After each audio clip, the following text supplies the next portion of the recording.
Attention, attention. IPOB, one family. This announcement is for those outside of the USA that wish to donate to the Eastern Security Network Fund that is based in the United States. Because of the fees that donators have to pay the bank when sending wires, we recommend that if you're sending less than $250, that you donate through the IPOB USA website. It's fast, simple, and less expensive for you. Go to our website, www.ipobinusa.org/donate. That is www.ipobinusa.org/donate and make your contribution. When it comes to keeping our people safe, every bit counts. After all, the security of our communities is our responsibility. Let's make this happen together.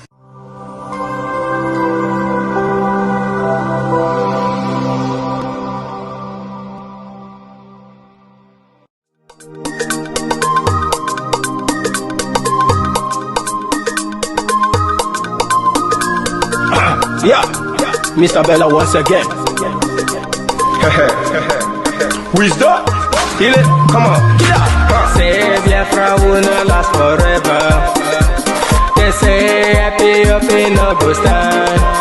What did they know? What do they know? What do they see? What do they see? If you give me a gun, I will shoot them aside. If you give me a gun, give me a gun, I will shoot them aside. If you give me a gun, I will shoot them aside. If you give me a gun, give me a gun, I will shoot them aside. If you give me a gun, I will shoot them aside. No, no, no. Biafra will live forever. Oh yeah. Biafra will live forever. Oh yeah. Biafra will live forever. Oh yeah. Biafra will live forever. Oh yeah. Biafra will live forever.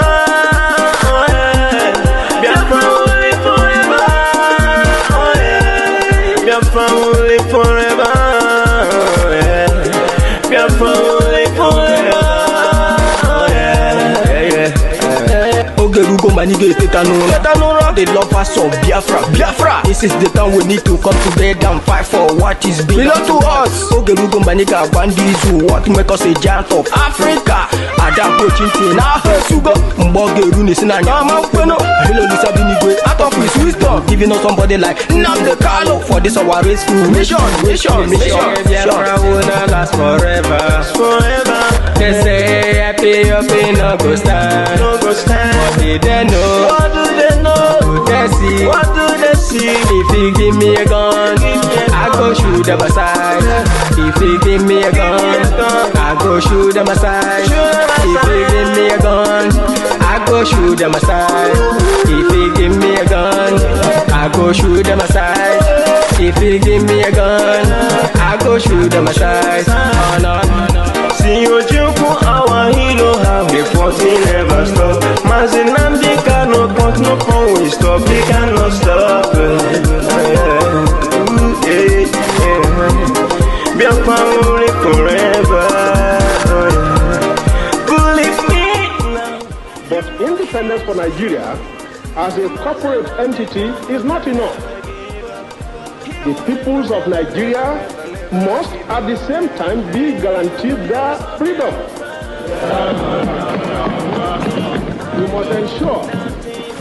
We must ensure that in an independent Nigeria, individual citizens throughout the land enjoy liberty, human dignity, and equality under the law. There must be one Nigeria with one constitution and one law for all. Let us therefore, Mr. Chairman, sir, close our ears to the Council of Despair, which says that we cannot here at this conference agree on a constitution.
afternoon, good morning, good evening.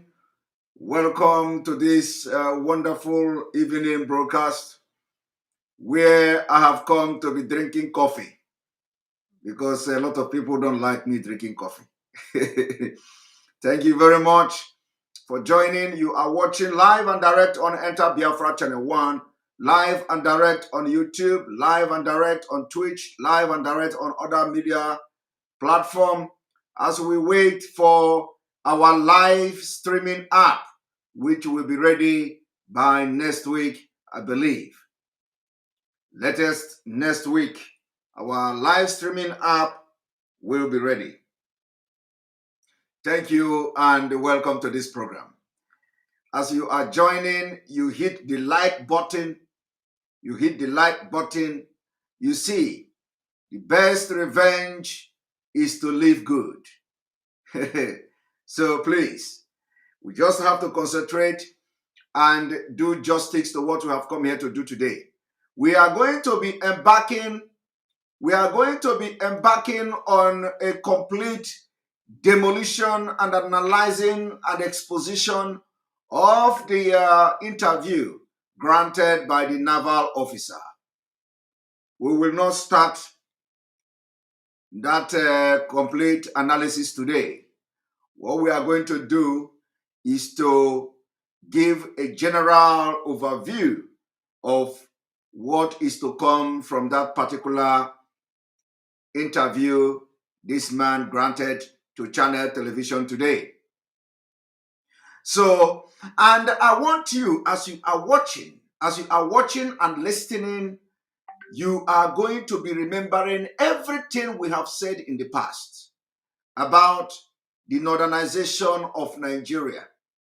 You are going to be remembering everything we have said in the past about how the northerners become, the northern Muslim from Babangida and co. become the product of political process. And as you can also understand, as they become the product of political process, they can never rebel against the process, against the system that made them. And that is system that made them is what we call the northernization of Nigeria. And they are going to stop at nothing to see the support, sponsor, pass bills that are going to support and aid the Islamization of Nigeria. And your duty, our duty, is to make sure we resist them. Our duty is to make sure we expose, is to make sure we resist them. Okay? That's where we are going to start today. Before we continue what we have to do today, I want you to pay attention to the video I'm about to play. Of course, this is the video of the same man. And let me say, I want to first of all play a video of what is happening in Jos. What is happening in Jos. What is happening in Plateau State is a complete jihad. That is, they have declared it. If you don't understand that they have declared jihad in Plateau State, this is what is happening in Jos is not what used to happen. No, it is not what used to happen. Let me tell you, the war has been declared. Don't say I didn't say it. Don't say we did not inform you. Don't say we didn't raise the alarm. As I'm talking to you now, the war has been declared and it is jihad. Now, how prepared are you? How prepared are you? That is the question. How prepared are your political harlots? Political harlots. How prepared are your political harlots in the South? How prepared are they? Do you know that you don't know what is coming? There has been allegation that 300 people, 300 fighters from Jos were trained in Israel. and so today, according to the Kepu Kepu, some people say the fighters from Jos, indigenous people from Jos, they have returned back from Israel. They have returned back from Israel. And this is the result. It is a claim, oh, we don't know. But what should worry you, what should bother you now is why is somebody who is the deputy speaker of House of Representatives in Nigeria so worried about some people in Jos, indigenous people in Jos, training fighters in Israel. But they are not worried where were the bandit training. They were not worried where did Boko Haram train. They were not worried. They didn't raise alarm. Where are the herdsmen trained? Where is the training of the training camp of herdsmen? They didn't bother to raise the alarm before until Plateau State, whether it is true or lie, whether it is propaganda, until just people, they rise up. And let me tell you, what you are going to see in a couple of days to come will shock you. Will shock you. It is not something you will do by placing curfew. Placing curfew has never solved the problem. Nigeria is always looking for where, trying to solve a problem where the problem is not coming from. That is the problem of Nigeria. And we can never ever bring such system to Biafra. The difference of Nigeria is that they want to solve problem where the problem is not coming from. Now, they say they want to place curfew. They have placed curfew. Curfew, how can curfew solve? Is the curfew the problem? Is the movement of people the problem? No, it is not the problem. Or is stopping people from moving about the solution? No, that is not the solution. So what the government is trying to do is to only stop the crisis for today. Didn't stop it tomorrow. Do not stop it next tomorrow. Any day the curfew is lifted, the crisis starts again. Now, what is exactly the problem of the leaders in Nigeria? Because they have never gone for the solution of the problem of Nigeria. So I want you to confirm my message this evening to the governor of Plateau State. Tell the governor of Plateau State that he is wasting his time. He is wasting his time. Placing curfew is just to stop it today. To not stop it tomorrow. That is how they do. Shallow mind, shallow thinking. They don't think far. They don't provide solution to their problem. They want to suppress the problem. They don't want to solve it. They don't want to solve it. Any government that want to solve the problem will first of all look into what is the problem. What is the problem? The problem is that people from Central African Republic are coming to kill and to continue the Usman Danfodio. So how do you solve it? Stop them from coming.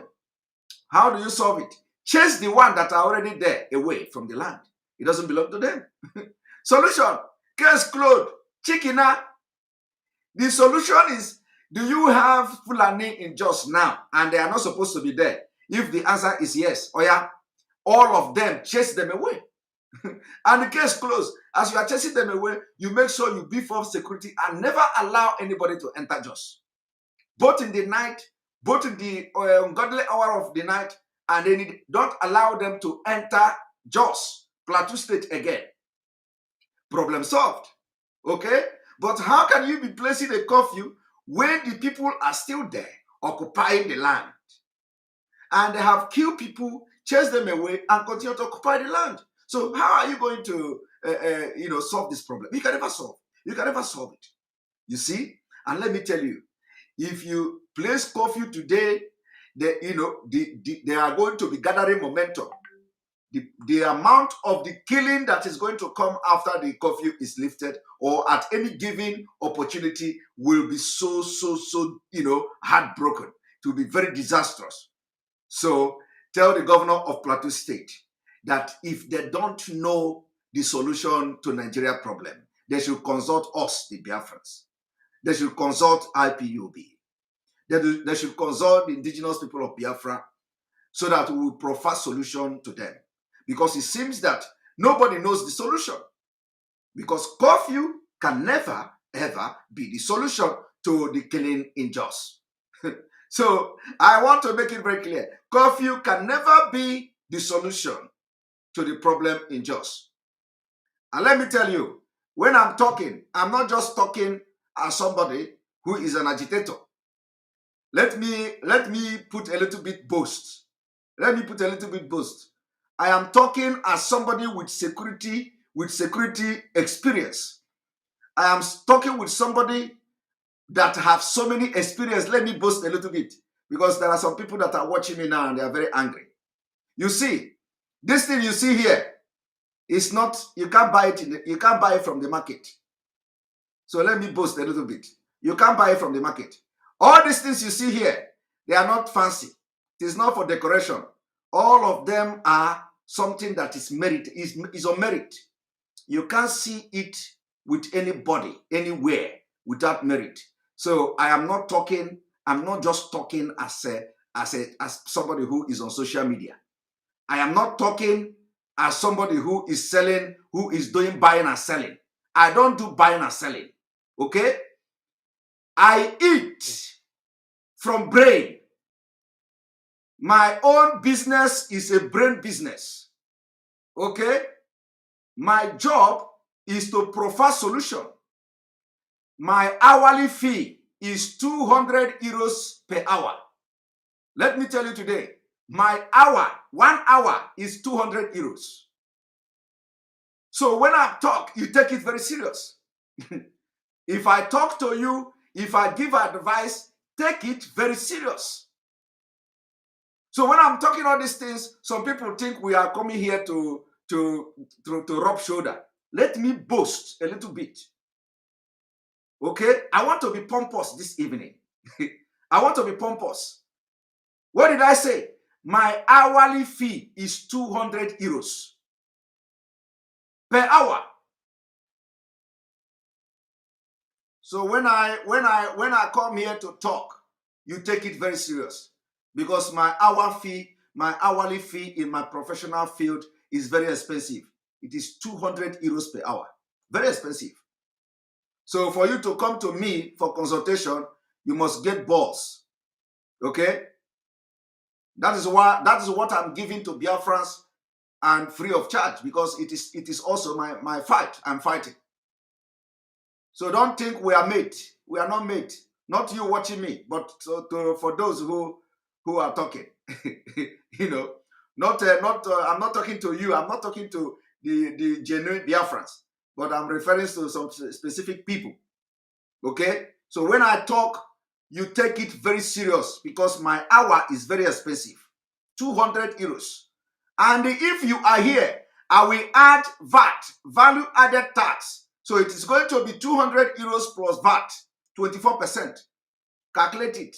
So if you want to get my service, that is what it costs you. Now, let me tell you this. Tell the Jos governor, the Plateau State governor, tell the governor that you can't solve the problem by curfew. You can't solve it by curfew. You can't solve it by curfew. You go to the root cause of the problem and solve it. You can't solve it by curfew. Now, when you place curfew, what do you gain from the curfew? You don't gain nothing. You only suppress the thing. You only suppress it a little bit. And then when the curfew is over, boom, the problem comes about. And let me tell you, the problem is also religious. The problem is also religious. And today it is happening, and they are saying it at the floor of the House of Assembly, House of Representatives, and at the Senate.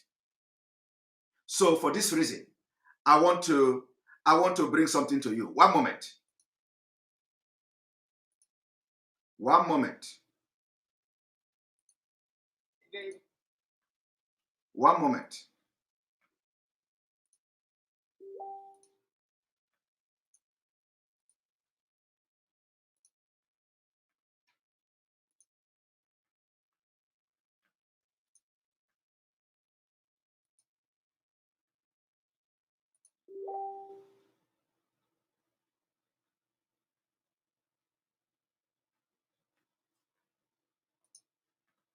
I want you all to pay attention to this. The trailer that was getting burned is for somebody who is from Mangu, and to beside Chenso, that's the village where Bantu is coming from. Bantu is indigenous Plateau State. And I'm begging those that are leaders that we must speak to our people. When issues are gotten like that we should not bring religious matter into it. That is the problem as they are. And I want to go to part of the report, sir. I was opportune to be a member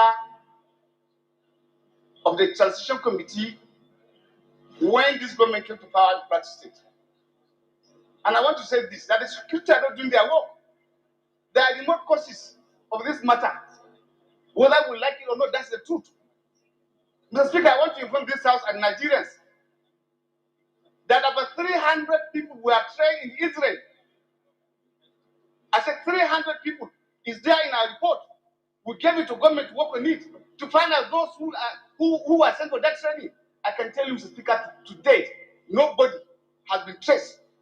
And those who did this training are where they go them. They're the ones who go to now agitate, kill 1, 2, 3 persons, and at the end of the day, it gets back to us. I am giving you this, and I'm willing to surrender those documents. I want to tell you, sir, there's a company in Nigeria today in Plateau State that is working. They did importation. About 4 trailers, 4 containers were missing.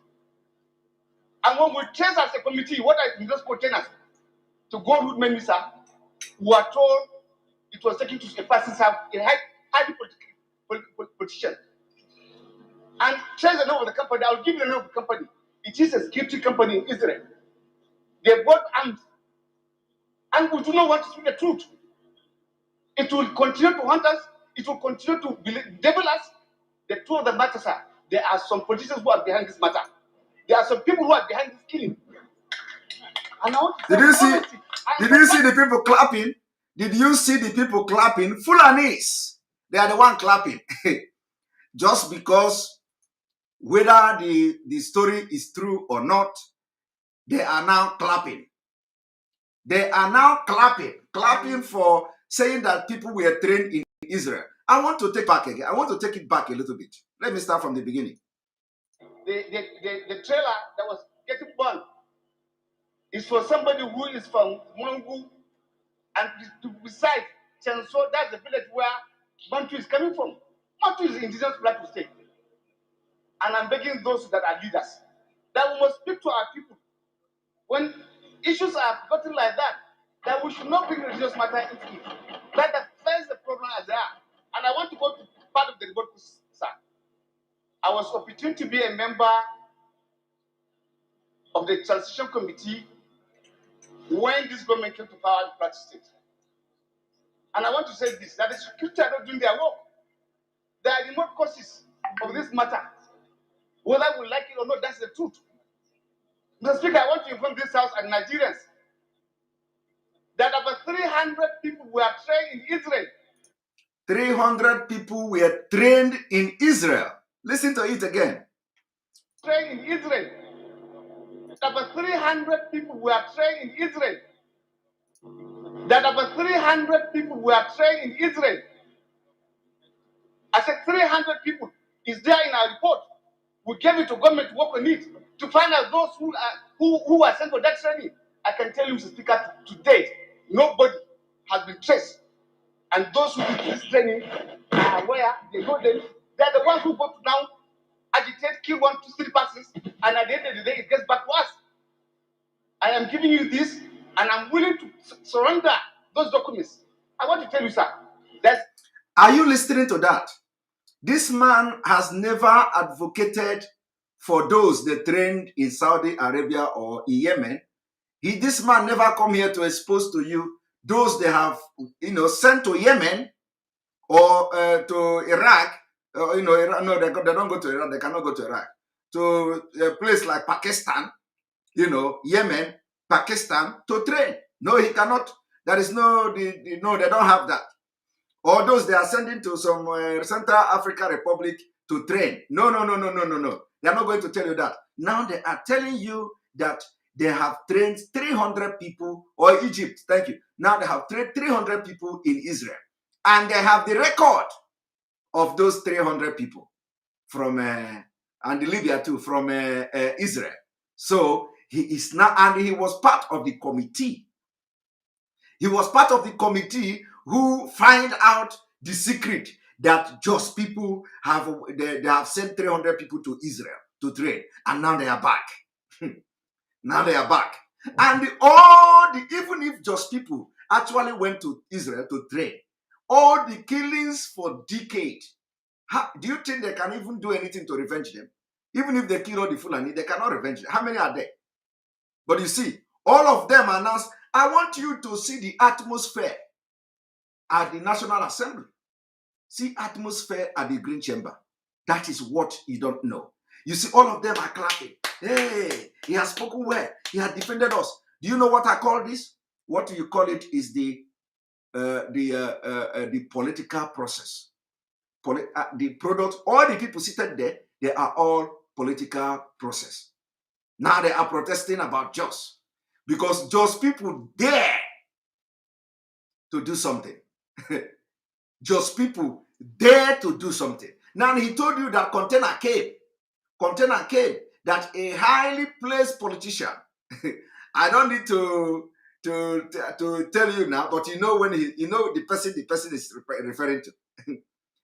Do you have any highly placed person anymore in that area? Yeah? Do you have any highly placed person in that area? You don't have. But we know the person he is referring to. All of you know now. All of you know the person. Because we are trying to get, we are going to fight together. So I am not going to mention the name of the person.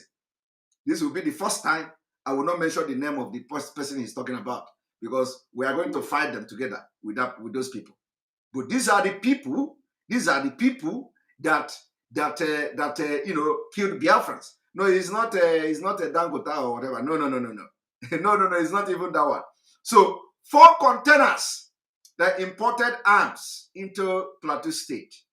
4 containers. That containers went to the house of the politician. And so he don't want to say the content of the so you see it. Now, I want to ask you, how many of you in Biafra land, how many of you in the southeast are preparing? How many of your so-called billionaires are importing container now? How many? No, none. How many? None. Nobody is importing container now. Nobody is importing container for ESN. Nobody. We go every day, we raise funds from ordinary Biafrans that are ready, millions of ordinary Biafrans that are ready to sacrifice everything to live. But you see, you have billionaires everywhere. In Biafra land, billionaires everywhere. This one, billionaire. That one, billionaire. This one, billionaire. And when you talk, they say only poor people are fighting for Biafra. Only 4 people are. But I am asking you now, do you hear where this man is making this allegation that a container, 4 container, 8 container came, 4 of them went to this private person who is a top politician, which all of us know by now. And the thing that the content of that container, I don't need to tell you. And 300 people were trained in Israel. Now, how many of your billionaires in Biafra land, will bring money now and say, IPOB, take this money, fly everybody to Israel? Is it just people that are supposed to be closer to Israel or us, the Biafra? But if you talk to them now, They will tell you they were calculating how they are going to make money from Hausa people. They are calculating how they want to make money from Fulani. They have governor from Zamfara State. They want to make deal. They want to win contract. As I'm telling you now, these people have gone far. Do you know that even the Middle Belt have gone far? The Middle Belt have gone far. I'm telling you, people don't know. Middle Belt is only in Biafra, is only in Southeast, is only in South-South. People are, behaving, bringing nonchalant attitude. Nonchalant attitude. And people are getting prepared. It will shock you that I was in a meeting. I'm not going to review. I was in a meeting of something, and we were surprised that the meeting in that meeting, the people we are discussing with, some part of Nigeria already have them. I swear to God, some part of Nigeria already have them. And I was shocked. I was shocked. I was very shocked too. Some part of, including this Jos, they already have them. Including some part where you have Christian dominated area, they already have them. People are getting prepared. They have pumped money. They have pumped. I swear they have pumped money from the Middle Belt and some part of the North. No, I'm not revealing anything. I'm just giving you a general statement. But that is how, personally, I was very shocked because I couldn't imagine that kind of thing. I couldn't imagine people in Benue State having that kind of thing. I couldn't imagine, I couldn't imagine them. I couldn't even imagine them putting such thing in place. But our own Biafra people, only Mazi Nnamdi Kanu. Mazi Nnamdi Kanu have to shout. Mazi Nnamdi Kanu have to be on fundraising before you can contribute money. Mazi Nnamdi, you have to see Mazi Nnamdi Kanu first, so that you will bring 5,000 and give, and the Mazi Nnamdi Kanu recognize that you are dead, that you contributed before you can give money. Meanwhile, we have billionaires. We have billionaires. It's quite sad, but you know what? When the rain will fall, everybody. This one, it doesn't matter how many the thickness of the roof in your house. How is the sound? Should I refresh? Should I refresh? Somebody say refresh. Is the sound okay? The voice? How is the sound?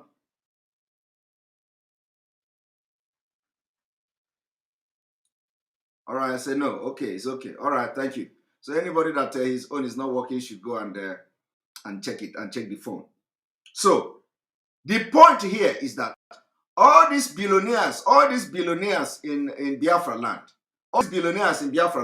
when you touch them, they want to know, what are you going to do with the money? What are you going to buy with the money? How do you buy it? Who is selling it? Where are you importing it? And this, that, and of course, you can't even trust them.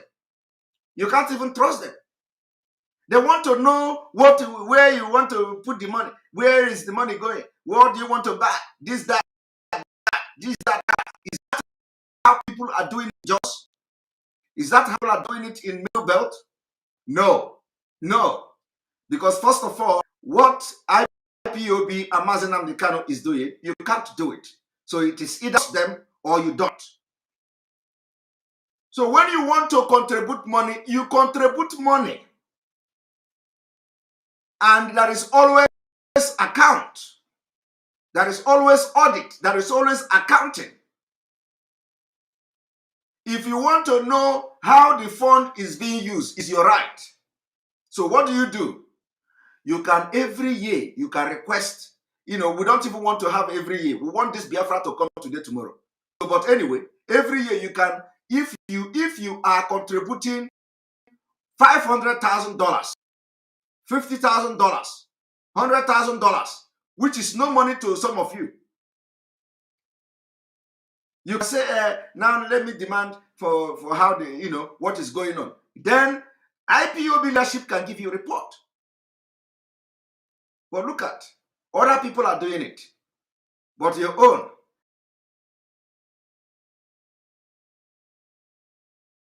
I want to know who is supplying it. I want to know that where is the money going? Where is the money going? You think you are the only one who have brain?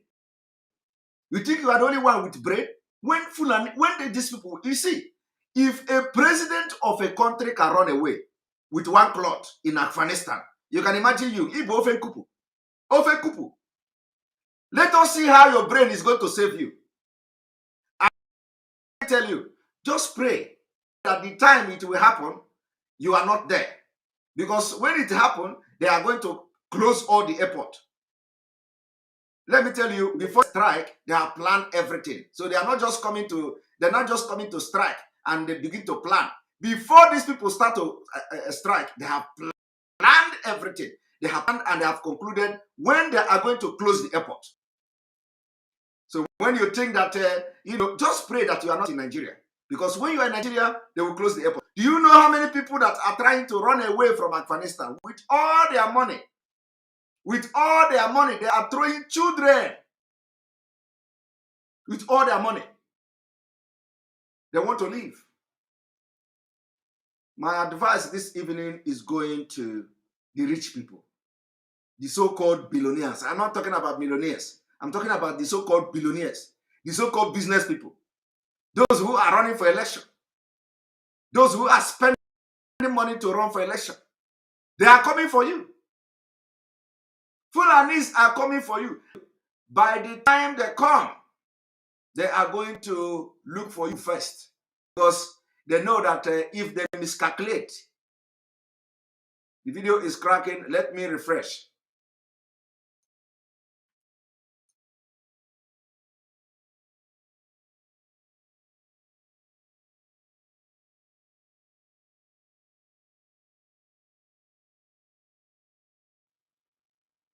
All right.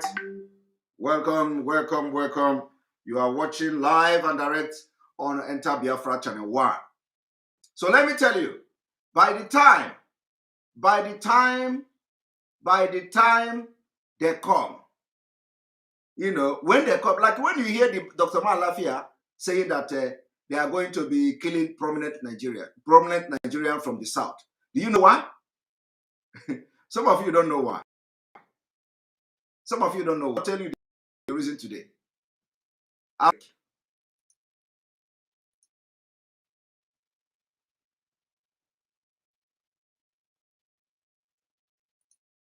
Church in Africa, listen! Pastors in Africa, listen! We have pulled my people, God said, through your witchcraft, magic, and seducing demon. And I say to you, enough is enough! Judgment is coming to you, pastors in Africa! Judgment is coming to you unless you repent now, God said. You have deceived my people. You have proselyte my sons and daughters. You seduce them and bring them to immorality. You teach them to rebel against me. You have seduced them. Enough is enough, God said. Enough is enough. I will turn the country to humility. And every false shepherd will be removed in the church. And every seducing leaders will be removed and cut up in the land. And I will raise up another. Will teach my people to love me, to serve me, to worship me, and to obey me.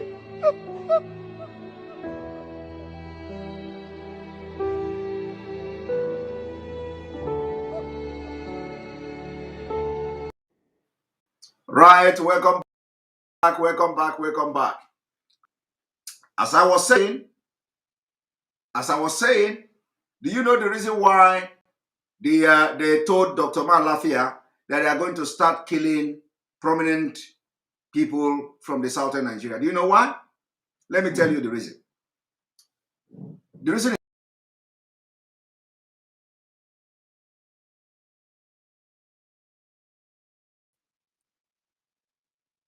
again, we have issue.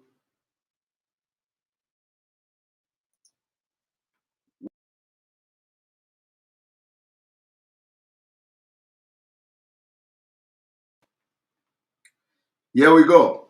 Here we go. So they don't want to come and miscalculate. They don't want to come and miscalculate. So what they are going to do is that if they come, when they start this jihad that is coming now, if they miscalculate, do you know what is going to happen? If they miscalculate, they know that all these billionaires will now sit up. They will now begin to go and bring money. Where is Mazi Nnamdi Kanu? Where is IPOB? Where is ESN?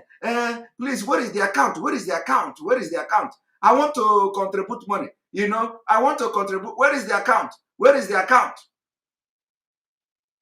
That time, it may be late. It may be late. So, the Fulanis knows exactly that if they strike, that all these billionaires will wake up and they will begin to ask, where is the money? Where is the account? Where is the account? I have a contact. I have contact in a way. I have contact there. I have contact. Let us bring the arm. Let us bring this one.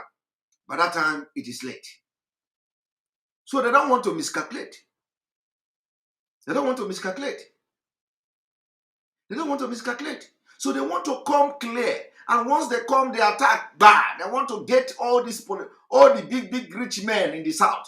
They don't want to lose. You know, these people don't want to take any chances.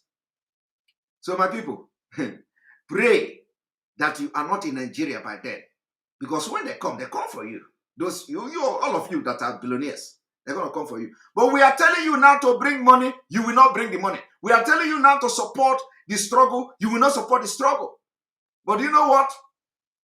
Some of you, when Biafra, when you begin to see the light, when you begin to see that, you know, now a lot of people are joining because they see that Nigeria at least, they actually lost hope in Nigeria. They know that Nigeria can never go, you know, there's nothing you can do for Nigeria again.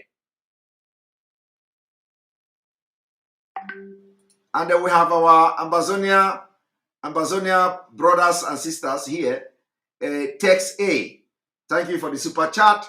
Mazi Simon, all Ambazonians are strongly behind you and Mazi Nnamdi Kanu. Thank you very much. We know that you people are strongly behind us. And this victory is going to be for everybody. And we are winning the game already. We are winning this war already. So, by the time you understand what is coming, by the time you begin to look for where to pay money, it is already late. Now, we are telling you now to bring money. Bring your money. We need arms. We need to protect our land. We need to arm ourselves. You see, even the governors are telling you, arm yourself, defend yourself, because they know money has been invested. Money has been pumped into this terrorist organization, into these jihadists, into this Taliban, into these terrorists that are about to take over Nigeria. And America will not do anything. UN will not do anything. The only thing, immediately they capture you, they will declare emirate. Bah! Just like they did in Afghanistan. And let me tell you, I said yesterday, when they will start the coordinated attack on the military formation and security agencies, once they coordinate this attack, they are going to change name. You are not going to hear Boko Haram. You are not going to hear ISIS. You are not going to hear Al-Qaeda. You are not going to hear this. You are not going to hear that. Automatically, they are going to change name. And that name they are going to change will be the name that the international community will recognize. If you allow this to happen, this is going to be the outcome. The international community can never ever recognize Boko Haram. The international community can never ever recognize Al-Qaeda. The international community can never ever recognize all these bandits. But you know what? They are going to recognize a different name. And once that happens, they change that name, Boa. Nigeria under Fulani have given you a clue of what is to come. There was a time they say Islamic Nigeria or Islamic Emirate or whatever. They wanted to change name. That name they wanted to change they want to change Nigerian name to something else. That name they wanted to change is not even going to be the outcome at the end of the day. They are going to change name, and once they change the name, the international community will begin to tell them, okay, now you have to promise, you have to sign this, you have to make sure that human rights is respected, you have to respect the Christians there, you have to respect this one, you have to make sure that people in the south of Nigeria, you respect them, you have to do this, you have to do that. This thing will just end like that. Learn from Afghanistan. Learn from Afghanistan. Learn. Once they change the name, the Saudi Arabia will back them. The next thing you hear, Saudi Arabia will issue statement. Make sure you do not maltreat anybody. Treat them, protect them according to Islamic principle. My brother, it will become a diplomatic tussle. All Arab countries will defend Nigeria. All non-Arab countries will be against Nigeria. And what do they do? What is going to be the outcome of this whole thing will be political interest. Are you going to wait for that? That is why we need to destroy everything in Nigeria. We need to destroy Nigeria before that Nigeria destroys us. Because the people who are going to say they want to take people to ICC, they want to take this, they want to take that, I have said it yesterday. I have said it yesterday. When it will happen, these people will tell you to calm down. You have to respect the people in the southeast. You have to respect the people in the south-south. You have to respect the people in the southwest. You make sure you protect them. And the people who have changed their name, who are Boko Haram, who are now in military, controlling Nigerian military, they will change their name and they will be issuing. They will have a spokesman. The spokesman will be Pantami. You know, the spokesman may be Pantami. The spokesman may be Malami. The spokesman may be Tanko Mohammed. Tanko Mohammed will be responding to them. Yes, we are going to respect international treaty. We are going to respect human rights. We are a principle of Islamic nation. We are going to do this. We are going to do that. It is going to be only promise. And by then, you are already your hand is already being chopped off. Go and steal meat in the pot. They chop your hand. Go and steal a tom-tom in the shop. They chop your hand. Go and steal this one. They chop your hand. And you know, when the Islamic State come and in the southern Nigeria, that is where they are going to implement the most brutal law of Islam. The brutal one. That one that even if you look woman, they just cut you and cut your hand. That is where they are going to, the enforcement of the Sharia law is going to be very brutal in the south. So in the next 2 years, all of you will be amputated. You know, everywhere, anybody you see, you will be seen like this, like all of them. And it is, I am telling you, you don't think I'm joking. These people will bring the most ruthless Sharia law in the south. And in the next 2 years, all of you that are doing pickpocket, everybody that if you do pickpocket, bam, they capture you, they cut your hand. You go, you see another one, they capture you, they cut your hand. Before you know it, I want you to go to North. Go to North. Most of the people that their hand are cut off, it is not for sickness. It is not because of sickness. I am telling you, it is not because of sickness. They are chopping off hand. Media is not reporting it. Nigerian media doesn't report it. Go to the core North. You are going to see the people, all the people that are coming to be beggars in the south. They don't have a hand. They don't have this one. You think it is sickness? It is not sickness, my people. You think it is accident? It is not accident, my people. It is Sharia. Sharia law. After they chop off their hand, they become unproductive in the society. They push them to south to come and beg. That is what is coming. They render the manpower, the labor power in the north useless. That's why you see them litter everywhere in the street in the north. They cut their leg, they cut their hand, and they become unproductive in the society. School, they don't go. Work, they don't go. They become handicapped. And that is what you see in the south. It is not sickness. It is not accident. Before you see somebody that his hand is amputated in the southern Nigeria as a Christian, is by accident. By accident. By accident. Or those, somebody, even in the south, some people who are very wicked, they go and put poison. Somebody will go and match the poison, and then the leg will begin to swell up, and they will go from one hospital to another, So, all these wicked people, they will go from one hospital to another, and the person, they carry the person. At the end of the day, doctor will recommend now, to ampute the leg. Only that you will see somebody in the south, the leg being amputated or hand being amputated. And somewhere they have a very terrible accident, and the doctors recommend to cut the leg, and they cut the leg. That is only when you are going to see somebody being amputated. Apart from that, every person you see from north begging in the south, and he doesn't have hand, the person is a pickpocket, or the person have stolen kuli kuli. Kuli kuli. He has stolen kuli kuli. Once you take kuli kuli from the barrel, they catch you and they cut your hand. You cannot steal kuli kuli. Meanwhile, they do more evil than stealing kuli kuli. So I want you to listen to this man once more before we go further to what we're going to do.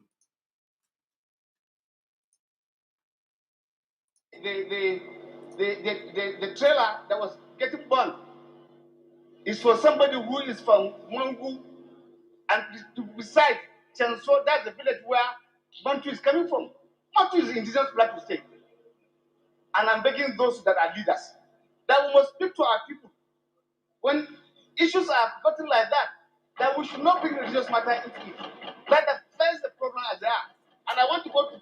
Did you hear? He is telling you not to bring religious matter into it. He is telling you not to bring religious matter into it. This was the same man. This was the same man who told you Nigerians that people in diaspora don't have say. This man talking now. This man agitating for, telling you that just people went to trade in Israel. He was the one who rejected thief people petition in the floor of the Green Chamber. He rejected, he's the deputy speaker now. So he said, the thief people in America, they don't have any opinion. They don't have any say in Nigeria affair. That they are there in America. They don't know what is going on here. This is the same man. Today he is, because now they are feeling so threatened. These people. They are feeling so threatened. You have never, all this killing going on in Jos, this man has never come to say the Fulanis are this, the Fulanis are that. Immediately Jos people come and begin to do like men. Hey, he cannot stand at the floor of the Green Chamber to tell you how they went to Israel, how they are back, where are they? 300 people. They have committee. He was part of the committee. He has never told you the committee where they have reviewed how the Fulani are coming to people's land to kill them. No, he cannot be part of that kind of committee. He cannot be part of committee to review where are the killer Fulani coming from. He can never be that, but he's part of the committee that went as far as noting that somebody went to Israel to train. 300 people. He even know the exact number of people that went to Israel to train. He went as far as gathering intelligence until he gathered 300 people that went to Israel. The intelligence gathering, continued. Until he come to gather the intelligence that they have now returned back to Nigeria. And then he continued to gather this intelligence to know that now they are the one now that are killing, that are now revenging and attacking Fulani people. You see? And do you know what they do? Do you know what the Fulani do? Fulani now go to the people, the rich people from Jos, the politicians from Jos, the military officers from Jos, that they believe are behind the sponsoring of people to Israel. Sorry. Sorry, let me drink coffee. I like coffee. The country where we are is only coffee we drink. It's only coffee we drink. All right. So now he went as far as bringing all the evidences to know how many people went to Israel. But do you know what he cannot do? He cannot tell you the Fulani that are coming to kill people in Jos, where are they coming from? Where? That he cannot tell you. But you know what? Because they are now feeling threatened. They feel they feel so threatened. Anytime anybody rise up against Fulani, you will see the government in action. You will see the politician in action. The same Fulani, the same Jos, they killed the Fulani people killed indigenous people in Jos. Police did not call for their arrest. Immediately the revenge. They have captured 20 people. The Inspector General of Police have given order to be ruthless on Biafrans. Did you not see the news? He said, be ruthless on agitators, indigenous people of Biafra. Inspector General of Police. He cannot even fear international community. Because the Afghanistan have given them the courage. The Taliban have given them the courage. He said, be ruthless on the IPOB people, on the ESL. But that same Fulani Inspector General of Police is yet to come to tell the security personnel in Nigeria to be ruthless to people killing people in Jos. Be ruthless to the criminal killing people in Kaduna. He cannot say it. He mentioned agitators. Agitators. And do you know why agitators become their criminal? Agitators become criminal because the agitator is trying to prevent them from taking the land of the people. The agitators are trying to prevent them from converting people into Islam. The agitators are trying to prevent them from turning Nigeria into Islamic nation. So that is the biggest threat they have. The people you see, the bandits you see are working for them. The Fulani herdsmen are working for them. So why would they give a statement to be brutal? Now let us watch. I was opportune to be a member of the transition committee when this government came to power in Plateau State. And I want to say this, that the security are not doing their work. They are the remote causes of this matter. Whether we like it or not, that's the truth. Mr. Speaker, I want to inform this House and Nigerians that about 300 people were trained in Israel. I said 300 people is there in our report. We gave it to government to work on it to find out those who are sent for that training. I can tell you, Mr. Speaker, to date, nobody has been traced. And those who did this training are where they go them. They're the ones who go to now agitate, kill 1, 2, 3 persons, and at the end of the day, it gets back to us. I am giving you this, and I'm willing to surrender those documents. I want to tell you, sir, there's a company in Nigeria today in Plateau State that is working. They did importation. About 4 trailers, 4 containers were missing. And when we trace as a committee what are in those containers to go root many, sir, we are told it was taken to a person's house, a highly politician. And trace the name of the company. I'll give you the name of the company. It is a security company in Israel. They bought arms. And we do not want to speak the truth. It will continue to hunt us. It will continue to devil us. The truth of the matter, sir, there are some politicians who are behind this matter. There are some people who are behind this killing. And I want to say, look at them clapping. Look at them clapping. It's burning me. I'm losing people. What I'm saying, I know I'm putting my life in danger. But I prefer to die let other people be safe. Yes. It's much better. And I'm telling you this, that 300 persons were trained outside. And we try to trace as a government people. He's more concerned. They get their passport. Mr. Speaker. He's more concerned that people were trained in Israel. His only problem now is that people were trained in Israel. That is the biggest threat now. So all the killing going on, it doesn't matter. Now he is concerned. People, 300 people, and he's paining him. Everybody is clapping. Now, let me shock you now. I said we are going to analyze this video from tomorrow. The way we did The way we did to IBB interview is the way we are going to analyze the interview of this man, because, you know, from that video, oh my God, we are going to build mountain, or we are going to build a very big temple. Okay? You see the video of this naval officer? Oh my God, it is the biggest asset so far. So we are going to, I'm going to play part of the video, but tomorrow we will start analyzing. It is about 1 hour. 1 hour video. I think it is up to 1 hour. So from tomorrow, we are going to start analyzing the video of this man.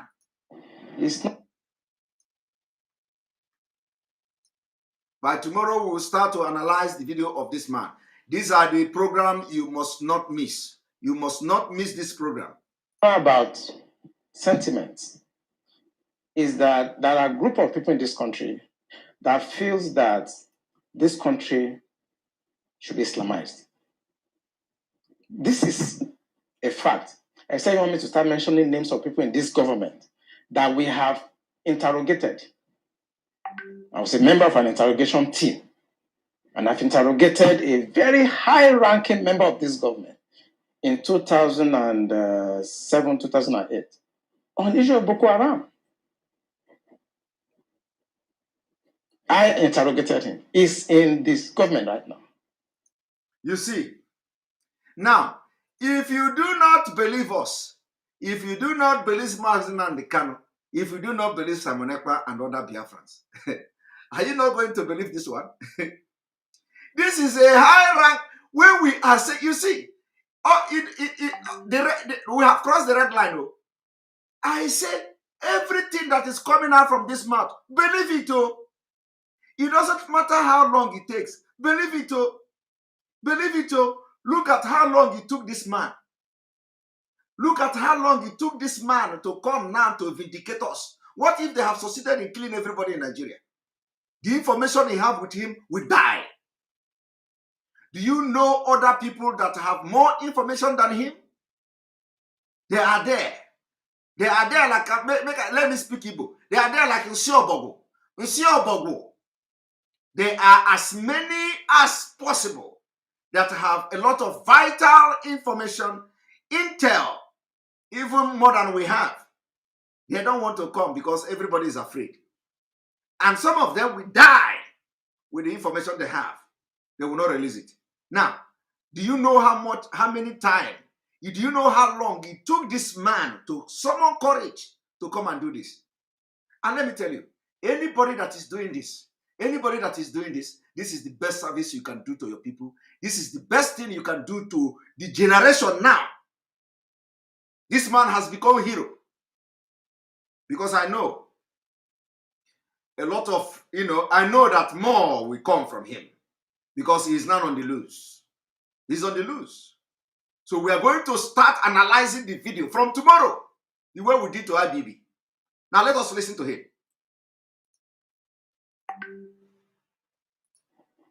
And what was the issue? Boko Haram. And this senior officer was actually let go because he was found culpable. This officer was actually let go. I don't know whether I understand the English very well. He said the officer was actually let go because he was found culpable. I don't understand what that, I have to play that video again. He said the officer was found culpable. Do you know what is culpable? Culpable means that the officer is found guilty, is guilty and complicit.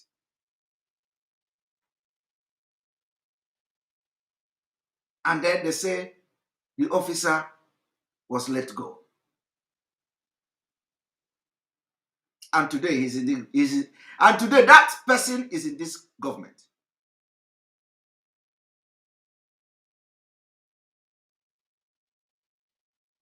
That person is in this government. So let us rewind let us take it back a little bit so that we don't misquote him or quote him out of context. Because he said that officer, they let go, and it was because he was culpable. Okay? Now I want you to listen.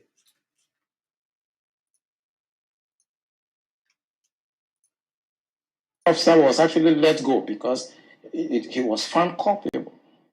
But right now it's in the government. Okay. You see, we must say the truth, because if you don't, this country is going down the precipice.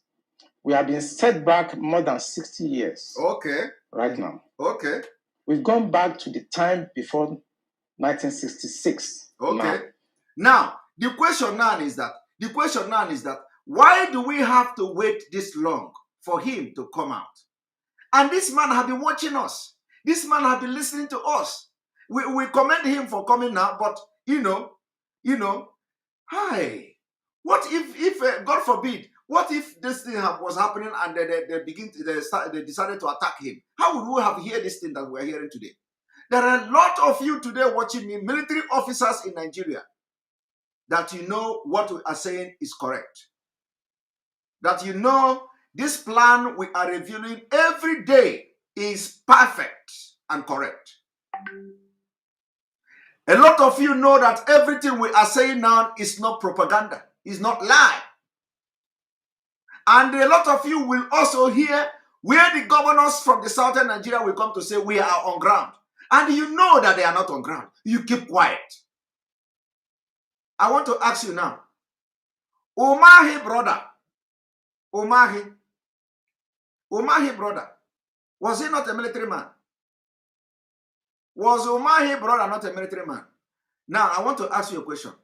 Don't Umahi brother, as a military man, are you going to tell me that he served his own military in the backyard? Did Umahi brother serve in the Nigerian military in the backyard? Because as a high-rank officer, that like him, Umahi brother, he should also have the same intel with this man. If not exact intel, but at least he should have intel like this man. So where did he serve his own military? I am asking you, where did Umahi brother serve? I want you to go on social media, tag, make it viral, ask question, where did Umahi brother serve in his own military? Is he not in Nigeria? So why don't he have intel like this man? Or his own military service is a different one. Because as a military officer, you are exposed to a lot of things. A lot of information, a lot of intelligence gathering and all that. So where did he serve his own military? That he do not understand what this man is saying. At least he don't need to know exactly the man was saying, but at least he should have some intel. So why have he not come to say anything? Why is he supporting one Nigeria? Why is he supporting one Nigeria with the brother? It's a challenge. It's a challenge. Because the truth is that Umahi brother have his own intel too. He was sacked because of oil bunkering. We know. He's a criminal. He's a criminal. I have challenged him. He's a criminal. He was sacked because of oil bunkering. And Umahi have killed a lot of Biafrans in Ebonyi State. They are torturing them. Now let me tell you, we are going to develop a system where every missing Biafrans, information of every missing Biafrans will be uploaded. Every missing Biafran, including those they have tortured and they died, including those that are now missing and they are in danger, including those that are in DSS, including those that are in military barrack. So we are going to open a platform. And I'm telling you, this will happen next week. We'll open a platform. That platform, the only thing you need to go there, upload the picture, the name of the person, and the day they kidnap him. The day the Nigerian Army and Nigeria Police kidnap him. We want to start gathering this information. Because we are going to use it.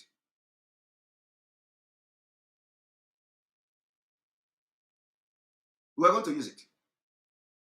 So all of you that you know that somebody is missing in your community, all of you that you know somebody is missing in your village, All of you that you know somebody is missing in your family. All of you that you know that police have abducted them, military have abducted them. I want you after this night, make it public.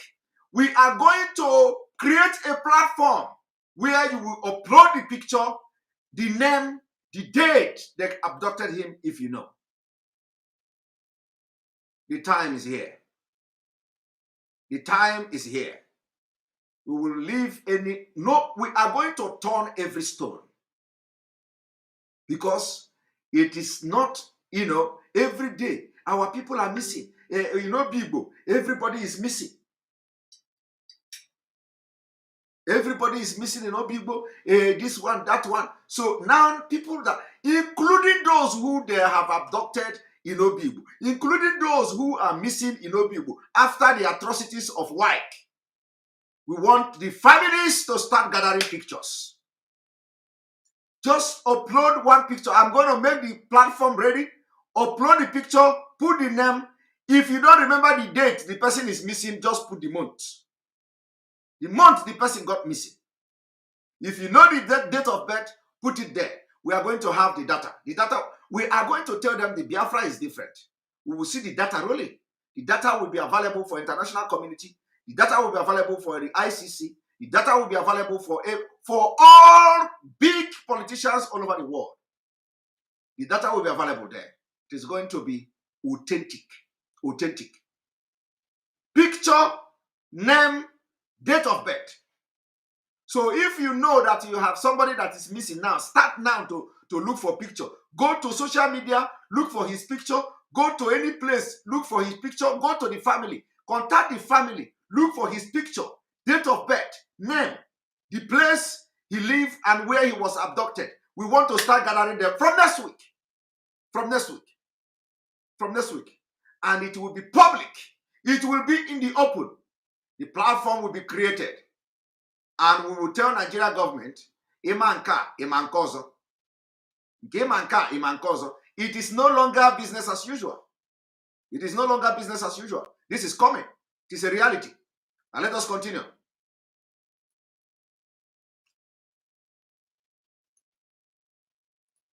And whoever is coming back to repair this country has a lot of work to do. This country has never been polarized, so we cannot run away from it. We have never been this much polarized. I'm a federal person. My mind is federal. My brain is federal. My loyalty is federal. I do things for the federal government. So I cannot come here and try to be sentimental. No, I'm a federal person. So will your life be at risk now that they're hearing you? I don't care. I don't care. And my colleagues, they know me. Those people that are listening to me, they know me. I don't care.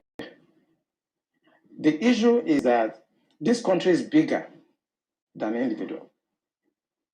That is the issue. This country is bigger than individuals. Buhari will come and go. Eliminating me or killing me will not solve the problem. That is the point. Eliminating you will not solve the problem. But you know what? Eliminating you solve their own problem. So I want this man to understand that he is still making a very big mistake. I know that why he said that is because if you begin to say Nigeria divide now, they will go and arrest him. But let me tell him, if you say killing you will not solve the problem, is a lie. It will not solve your people problem, but it will solve their own problem. Okay? Tell this man that Simon Ekpa said that killing him will not solve the problem of their own people, their own region, their own state, their own local government, but it is going to solve the problem of Fulani. Tell him that Simon Ekpa said so. My muzzle, don't let me close my cloth again. This muzzle is getting big. I want to begin to share the muzzle to people. So tell him, if he said that killing me will not solve the problem or killing him will not solve the problem, tell him it will solve problem. Tell him that I said today that killing him will solve problem. Because as he has come now to stand by the truth we have been saying for ages, he has become a threat and he has become a problem to them. So killing him will solve the problem of Fulani, but it will not solve the problem of Nigeria. Okay? You need to understand the fundamental. This is brain game we are doing here. You need to understand the fundamental of this Nigeria problem. You know, God will bring us to for this particular thing. So I gotta do so no.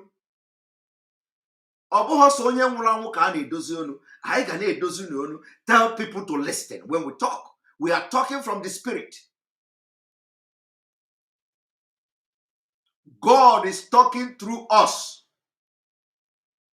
So tell this man that so long as he continues to believe in federal, so long as he believes he has killed for a federal, he will die. And if he die for nothing.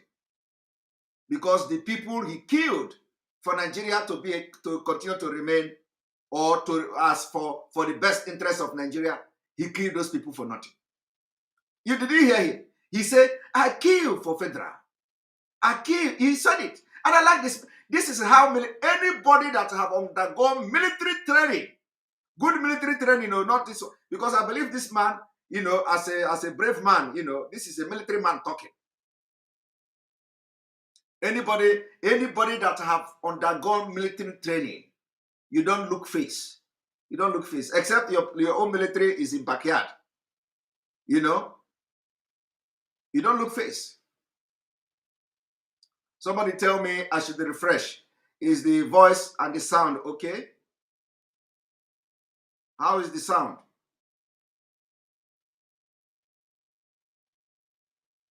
How is the sound?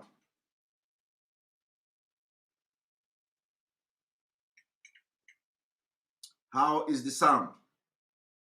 Okay, all right. There we go. All right. So tell him, I want you, you know why I'm repeating this thing? I'm repeating it because I want after this broadcast, you people, you cut the video, and, send it to people that needed it. Now, the man say that he killed for federal. He killed for Nigeria. And he is yet to understand that all the killing he has been killing for Nigeria has been a waste of human life. Has been a complete waste. He said it here, that Nigeria has gone back to 1960. Is he going to be proud of killing people? And after killing people, the country go back to 1960? Is he proud of that? I am asking. Alenero Okolo, thank you for the super chat.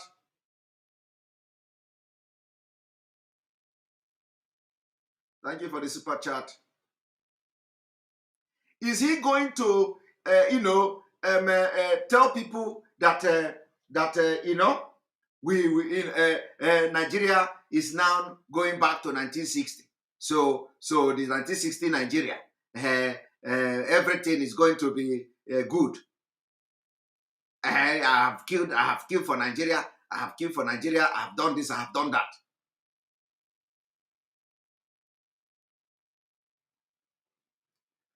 I am asking. Who does that? Who does that? So, if this man who is going to be our hero now, because as far as I'm concerned, he is going to be our hero. If this man had come to say, proudly, I killed for Nigeria, and at the same time, I stand for federal, and at the same time, he's telling you that Nigeria have gone back to 1960, before even independence, that they have gone 60 years back. My brother, are you not,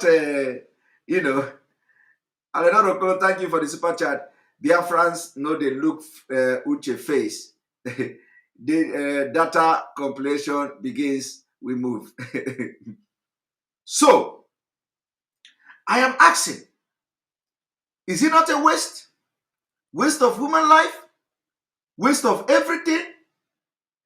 that he killed for Nigeria, and at the end of the day, the Nigeria he killed for is now back to 60 years. So the people he killed was actually a waste of life. You know, it doesn't want it. It doesn't want it killing those people. Killing those people. It was in vain. But if there is something that I want, if there is a message I want to pass to this man today, if there is a message, before I begin the exposition from his interview, if there is any message I want to pass to him today, the 25th day of August, 2021, he said, killing him is not the solution. My brother, I disagree. Tell this man, if you know him, if you know people who know him, if you know people who know the family, if you know people who are friends to him, tell him that I want to change his perspective. Tell him that I want to change the way he is thinking. Change him. Tell him that I have come this evening to change him. That after listening to me, he will never remain the same. Tell him that killing him is a solution to Fulani problem. Tell him that killing him will not solve Nigeria problem, but killing him will solve Fulani problem. Because he knows that the people who he interviewed and interrogated in 2007 for Boko Haram will be happy if he is killed. Because the people who know that they have a lot of information, intel about the corrupt and the Fulani and the terrorist Nigeria government will be happy to eliminate him. And immediately they kill him, they have solved their own problem. But it didn't solve Nigeria problem. And tell him also that the people we are dealing with are not actually interested in solving Nigeria problem. Their aim were never to solve Nigeria problem. Their aim is to create more problem for Nigeria and use it to make Nigeria Islamized and Islamization of Nigeria. So tell him that if they kill him today, they have solved their own problem. And that their own problem is more important to them than solving the Nigeria problem. So he may begin to rethink. He may begin to rethink. He may begin to channel his energy now into building armies in Oduduwa land, because I'm meant to understand he's from the Oduduwa nation. He should begin to now deal with us who want to liberate the people, who want to liberate indigenous people in Nigeria. He may now begin to think how he's going to join Oduduwa nation and give a boost to the young men and women who are ready to fight alongside with Biafrans. That is the only way out. Otherwise, he is going to be talking like this now that he's out. He's going to be talking like this, and before you know it, they kill him. And that is the end. So, if he wants what the journey he has embarked on now, the journey he has embarked on now, if you want this journey to be fruitful, he should forget Nigeria. He should forget Nigeria completely. We have people giving us super chat from Nigeria. We have people giving us super chat from Nigeria. We appreciate you. We have people giving us super chat from Nigeria. Chef Fate, thank you for your super chat, for supporting us today. We appreciate you all the way from Naira. Thank you very much for your super chat. We appreciate you. Now, so I want all of you to understand what is going on. Tell him that we want him to leave and we want him to be part of people that will make history. Now let us continue. I will not add value, but he will come and go, and somebody must come and repair the damage to the psyche of this society, the damage to the polarization, to the nepotism that I've never seen in my life. I work with all these presidents. This is the worst situation I've found myself. And believe me, internet does not forget.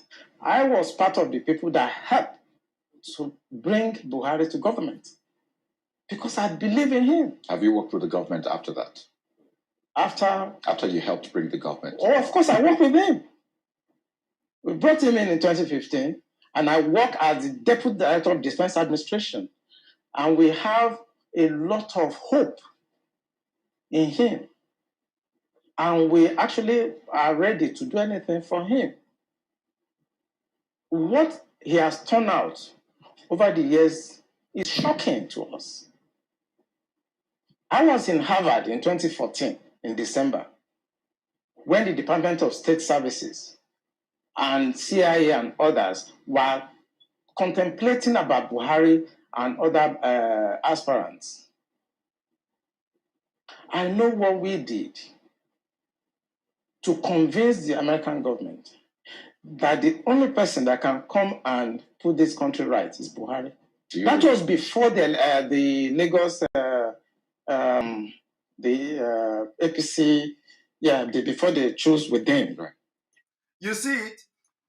Just like the way I am telling him the solution now, he don't want to hear me. The same way Biafra people rebel against this election of Buhari, because they don't always listen to us. Why is it coming from, especially Igbo people? Why is it, Igbo speaking part of Biafra? Why is it Igbo people? Why is it Biafra people? Why is it Southeast? Why is it Eastern region? Every time. Do you know that we are the only people that rejected Buhari from the one? I said it yesterday. We rejected him because every Igbo man, every Biafra, every old Eastern region man have communication with. In fact, we don't know how it happened. But believe me, we are different. We are different. Because anybody that is bad, we will hate you. Even if the person is coming from your family, I am telling you. I am telling you. Do you know that it is only in Biafra land that a father can disown his own child? Are you aware of that? Only in Biafra land that a father can disown his own child. Even if you are billionaire, I am telling you, Mazi Kanu is example. Mazi Kanu is example. It is only in Biafra land that you see that happening. We know they take nonsense. Biafra man will train his child, and before you know it, if the child become bad, he will disown the child. I am telling you. That is to show you who are the Biafra people. We know they condone evil. We know that's why when I look at what is going on today, I laugh, because some people who are claiming to be Biafra, it has come clearly that they don't even know who is Biafra. I'm telling you. Some people don't know what is Biafra. Some people, you see, ignorant of yourself is the most dangerous thing. Ignorant of your origin, ignorant of your own culture, ignorant of who you are, my brother. There is no disease, there is no sickness that is worse than that. Because if you are ignorant of your people, my brother, any day you begin to make mistake, if you could hear, bah, problem. Itiyoku also, bah, problem. Itiyoku also, bah, problem. Before you know it, you'll be wondering, because you don't even know your own people. You don't even know them. How can you be fighting for your people and you don't know who they are? If it don't make no sense. I have to be mixing Igbo in this because for a reason. Make sense. So you need to know yourself. You need to know your culture. You need to know your people. You need to know your people. For those who say the Biafra thing is not Igbo Union, Biafra thing is not Umunna, Biafra thing is not community, Biafra thing is not this, Biafra that is not Ohanese, Biafra this is. Who are the Biafra? Igbo Union is the Biafra. Who are the Biafra? Umunna meeting is the Biafra. Who is Biafra? All those village meetings are the Biafras. So if you cannot manage them, you cannot manage Biafra. So it is actually ignorant of the highest order for somebody who is fighting for Biafra to come to say, Biafra, Igbo Union. That is a display of ignorance. For you to be able to maintain Biafra, you have to understand that you are dealing with Igbo Union. For you to be able to successful in Biafra, you have to understand that you are dealing with Umunna. For you to be successful in Biafra, you have to understand that you are dealing with Ohanese. Ohanese Ndibo. Ohanese Ndibo is a name.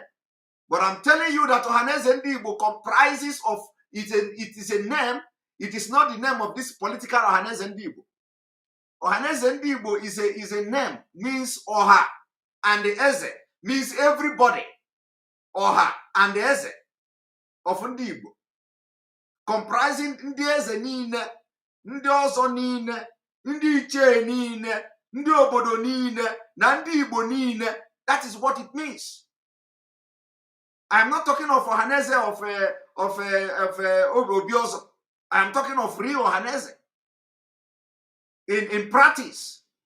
So how can you be discriminating the people that you are agitating for in Biafra? It doesn't make sense. Let us be learning how, leadership is not by force.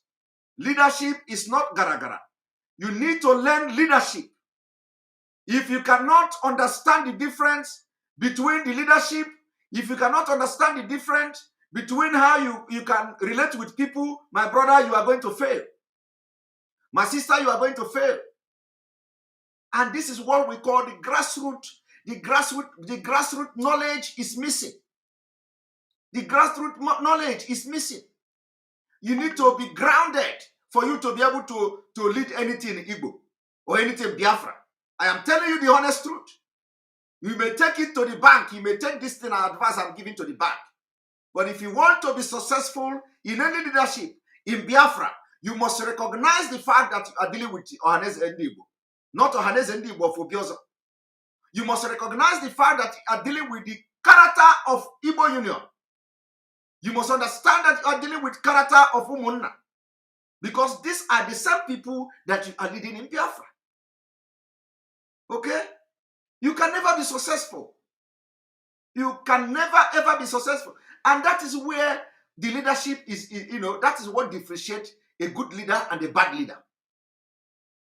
If you come and say, this is not what we are doing, Biafra is not Ohanese, Biafra is not Igbo, Biafra is not this, Biafra is not Biafra. Who are you fighting Biafra for? If it is not all these people, who is the Biafra you are fighting for? Because the same people that are in the struggle for Biafra are the same member of the Igbo Union. So the character is the same. The same people you are fighting Biafra with are the same people that are in Umunna. Because they are also the Biafra people. So how can you come and differentiate who is Biafra and who is Umunna and who is not Umunna? This is advice. And that is where we make problems. So Ndi Igbo siri ike, Igbo people are difficult. So, and the difficult in a very good way. Sometimes. That's why what brings this topic I'm saying now is because of this man. As intelligent as he is in Nigeria military, he did not know Buhari. But Igbo people know Buhari. As intelligent as he is as a Nigerian military man, a Navy man, he didn't know Buhari, but Igbo people, including Igbo in the village, they know Buhari. Including market women, they know Buhari. Including those who even 18 years old in Igbo land, in Biafra land, they know Buhari. Lucia Dyke, Edike, thank you very much for your super chat. You see? So an average 18-year-old of Onyi Igbo already know Buhari. And let me tell you, I am telling you, even 15-year-old person from Igbo land now, go and touch him. Can you tell us about Buhari? The person will tell you the history of Buhari. I don't know. I don't know how it is possible. But believe me, Buhari come the first time, we rejected him. He come the second time, we rejected him. He come the third time, we rejected him. He come the fourth time, we rejected him. Even when he went to where Ishiago, we rejected him. He did everything, we rejected him. And we were telling people, we were telling this man, Buhari is bad. Buhari is bad. They didn't listen. They say, oh, Ndibo, don't mind them. They are always, they don't know what they are doing. They are always one way. They say we are one-way ticket. We don't know how to play politics. They say we don't know how to play politics. Yes, any real Igbo man don't play politics. Politics bakwaku. We don't. So all these people you see that are playing politics now and enslaving the life of Ndibo, they're not really Igbos. These people don't have Igbo blood in them. These are the people that when Ndibo was Ndibo, their father would disown them like they disown Ojo Zokalo. Are you aware that Ojo Zokalo's father disowned him? Completely disowned. Even with all the money he stole in Abia State, with all the money, the father disowned him. If you think I am lying, go and ask question in Abia State. That is the example of Ndibo. Today, you see something going out different. So what I'm trying to say is that when we are, we don't, we can sacrifice our future standing on the truth. That is who Igbo people are. A lot of people say, oh, look at the way Ndibo don't know how to play politics. John Ochie or Fore, thank you for your super chat. They will say Ndibo don't know how to play politics. Look at now. Instead of them, they should have supported Buhari. Never. Never. We don't live by politics. Only every average Igbo man will rather die. It is only Igbo that have that attitude. They would rather die than succumb to nonsense. Only those that have questionable blood that do nonsense these days. So this man is not telling you, we are the one who convinced America. You see, we convinced America to accept Buhari. We convinced America because he's an intelligence officer. We convinced America that Buhari is the only person who can do this, who can do that. But our women in the village were shouting, we don't want Buhari, oh, the man is bad, oh, the man is terrorist, oh. Our village people now have sense and brain more than this man. Because everybody is living in the reality. Today he has come here to shout. Today he is shouting.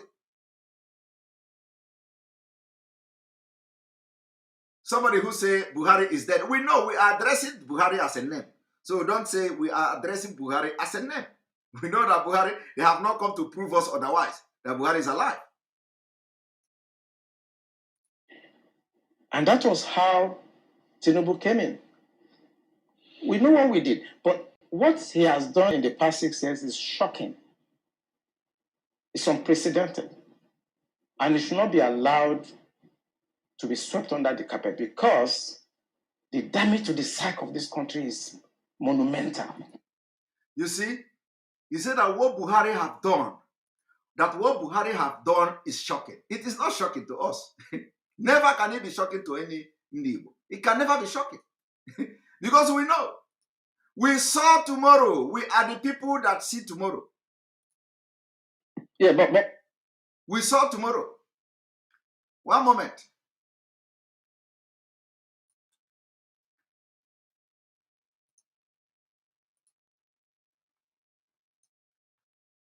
But Your Excellency, let me just follow up on something in your opening remarks when you said you had spoken with the president and on a separate occasion, his handlers on a separate occasion. So what was his response when you spoke to him about this? His response, Mr. President has a set mind. Let me tell you, I have spoken to him personally. And his outing publicly also confirms what he told me, Mr. President believes that for peace to reign in Nigeria, there must be open grazing. There must be provision for cattle routes. There must be provision for grazing areas. And according to him, Mr. President feels that those grazing areas that... Do you understand the point here? This man is a governor. He is telling you that Mr. President said that for peace to reign, there must be open grazing. So which means the people, the presidency are the ones supporting and the arming the Fulani to kill you. Have you seen it? What else are you waiting for? Eh? What else are you waiting for? You are hearing a governor, a sitting governor say, President believe that the only thing that will restore peace in Nigeria is to allow open grazing. Is that not express support for terrorism? Is that not express support for banditry? Is that not express support for Fulani herdsmen? What else are you waiting for? What else are you waiting for? And you are going to be shocked by the time we begin to bring this, our analysis, and explain this whole thing to you. It's happening. One moment.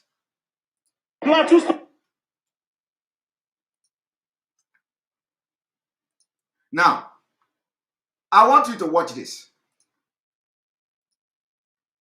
Story must be told, and we must tell our story. This is the Plateau story. The message has been delivered. The message has been delivered. The corpse have been dropped in front of the government house. Look at them. And there are more. This is not all. Now, this is a little girl. This baby is barely 5 years old. Have you seen that? Plateau story must be told, and we must tell our story. This is the Plateau story. The message has been delivered. The message has been delivered. The corpse have been dropped in front of the government house. Look at them. And there are more. This is not all. Now, this is a little girl. This baby is barely 5 years old. Have you seen that? Do you see your Nigeria? Do you see your Nigeria? It didn't end here. Let me come.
From tomorrow, we will begin to tear the foundation of Nigeria as we will be analyzing the interview coming from this man. It is something that you are not going to miss. Don't ever, if you have been missing anything, advertise it, go to your pages, post it on your pages, tell them by tomorrow we are beginning the analysis of this interview.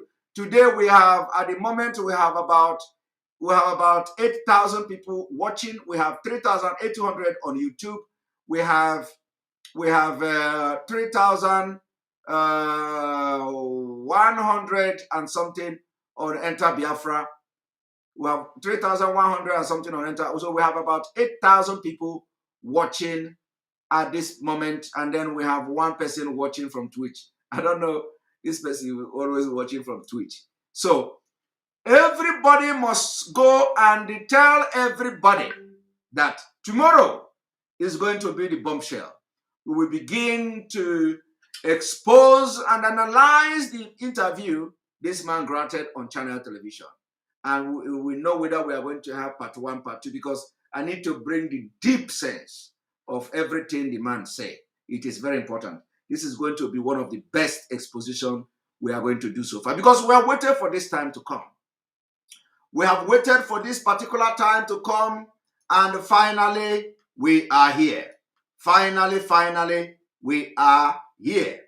I am telling you that we are here. I want you also to pay attention to what I'm about to show you. One moment.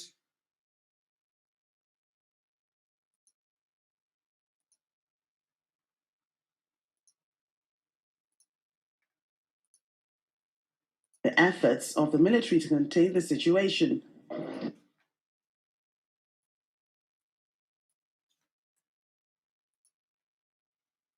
So it is our responsibility to destroy Nigeria and get our freedom. Because for you to get your freedom, Nigeria must be destroyed. It doesn't matter whether it is by referendum or by war or by crisis. It doesn't matter. But you see this fight, you see this freedom, it must be getting, we must get our freedom. The freedom must be given to us, or we are going to take the freedom.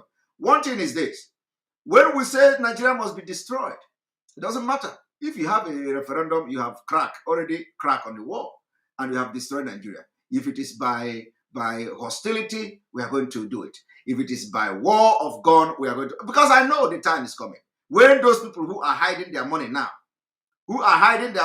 the so-called billionaires who are hiding their money, they are going to bring the money for the war. You are going to bring your, let me go and mark it today. You will bring the money in a very tight situation. The money will come. You will spend that, because if you don't spend it, if you don't spend that money to get arms and ammunition to protect our land, to prevent Afghanistan from happening in Nigeria, you will all be dead. At least, even if you are not dead, then you will not go to Nigeria again. Thank you very much, Chidozie Onyemelukwe, for your super chat. WikiLeaks exposed record Tinubu telling the U.S. ambassador that Buhari is a jihadist and would destroy Nigeria if elected in 2003. Same Tinubu backed Buhari in 2015. That is the Nigeria politician for you. They always lie. They always tell you story from one side of their mouth to another one. Abuchi Oi, Abuchi, thank you for your super chat. We appreciate you. MS Igbo cannot be slaves. Look up Igbo landing. Igbos who refused to submit the slavery in 1803 in the U.S. Yes, we know. They are the only people that rebelled against the slavery. They had to jump to the sea. We know that story. Of course, we have always researched on that story.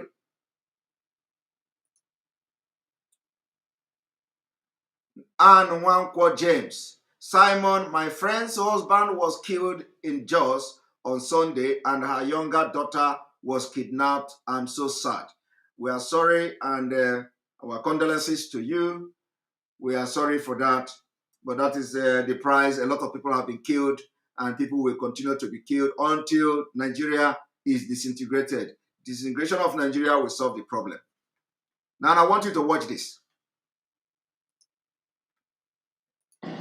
The sheer audacity of the bandits that launched the attack on the Nigerian Defense Academy is an indication that the line of not being worried has been breached. Not that other incidents of attacks in villages across the northern region is any less disturbing, but this incident hits a nerve of confidence in the efforts of the military to contain the situation. Nigerians are expecting us to bring about peace and security in concert with other security agencies. That's what we do. We can't live in fear. and we ensure that Nigerians, whatever bring fear to them before now, will be a thing of the past. Yeah, This optimism. You can imagine somebody. This is so annoying. You can imagine somebody who they entered his own academy where they teach how to defend Nigeria, coming to tell you whatever you fear now is in the thing of the past. They continue to penetrate and prove to you that they have taken over Nigeria. These people continue to come to give you a sweet tongue. Can you imagine? They're not even ashamed. Is this Irabo not aware of somebody, this man who is a naval officer? Is he not aware of the man? Did he know the man? The man was in Nigerian military before him. Have he served in the capacity of that man? Did he know better than the man that I just showed you the video now? This is the problem. He's here giving you bogus hope. Stupid hope. You know, a very unreasonable hope. Somebody is coming to your own institution to attack, kill, and abduct 4 complete hefty men. Killed 1. And he's here assuring Nigerians. Hi.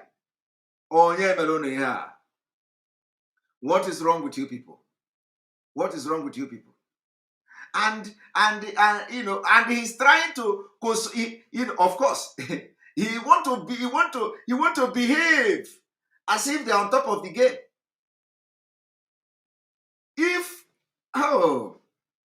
If the people can actually enter Nigeria Defense Academy, hey, people don't. They are trying to make you not understand the, you know, what it means, the gravity. Hey, Nigeria Defense Academy, and this man is coming here. You don't have to fear. Hey, Nigeria Defense Academy is not barracks. So. It's not a barrack. Do you understand that? But from tomorrow when we start, you understand what is, you know, why we were where we were. All right, let us continue. Expressed by the Chief of Defense Staff was helpful in calming nerves, but when the security apparatus meant to protect citizens comes under attack, then the common man begins to wonder if the bandits can be defeated. A feeling heightened by the Kaduna State Governor, Nasir El-Rufai. Our unanimous position is what is needed now is to wipe out the bandits. We must go into this forest. Nobody living in that forest is innocent, and just kill them all. The same can be said of the police who have in recent times fallen victim of attacks on their stations. Cases of these happening in the east of the country. Here, the Inspector General of Police also speaks on quelling the matter. What is seriously worrisome in the southeast is gradually being checked, and results is very positive as to the attacks and killings on security agents, assets belonging to federal government, particularly that of the military, the police, INEC, and so forth. Our ability to checkmate this lawlessness has improved, and we are getting closer to something positive.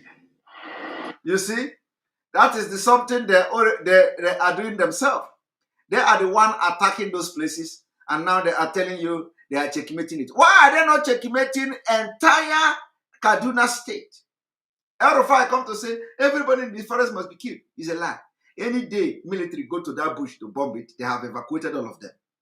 Any day you hear there is military bombardment, we are killing them. How many times have we heard it? We have been hearing bombardment. We have been hearing military strike in Kaduna. We have been hearing this. At the end of the day, they have now metamorphosed to the extent of entering Nigeria Defense Academy. Do you know where Nigeria Defense Academy is? It is in the suburb of Kaduna. Nigeria Defense Academy is in suburb of Kaduna. In what is the name of the place anyway? You know, I used to go there. Is it in Katanga or whatever? How they call it, in Katanga or whatever? You know, very in support of Kaduna there. And they can now enter that place. And the Nigeria Defense Academy is not like is was somewhere in the forest though. They went there, carried operation, kidnapped people, came out, entered the road, and they left. And this Inspector General of Police focused in the east. Do you know why? Because the one that happened in NDA doesn't concern them. It is their men. They are men. They are Islamization men. They are Taliban men. So people in the south should wake up. Should wake up. I don't know how long we are going. I know that a lot of the military, a lot of officers have a lot of information and they know what we are saying is right. Just like this man. More people are going to come out. And the more you come out, the better. But one thing I want to tell you is that as you are coming out, make sure you are zeroing your mind, declare for Nigeria disintegration. That is the solution. Because if you want to shout for one Nigeria, believe me, you will just die for nothing. That you're coming out with your courage, it just will be a waste. The only way it will not be a waste is to make sure you join us. Join us. Join us, either physically or spiritually or by in the secret. Join us. That is the only way. All right, Uchenna Abahiwe, thank you for your super chat. Mazi Simon Ekpa, hear this. Mazi Nnamdi Kanu's spirit has possessed you to do the needful in his absence. So do not delay his inspired attack. He say, Ada Ono, thank you very much. Thank you very much. I hope so. I hope so because, you know, I hope so. And I pray so. I pray so. I pray so. I pray so.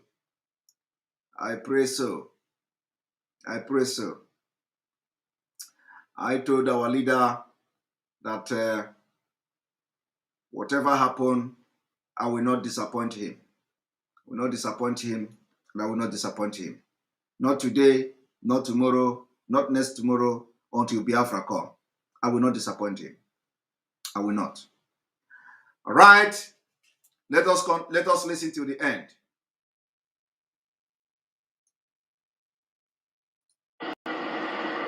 A lot is going on in the country at the moment, with railways and other policies that show the federal government is making attempts at economic development.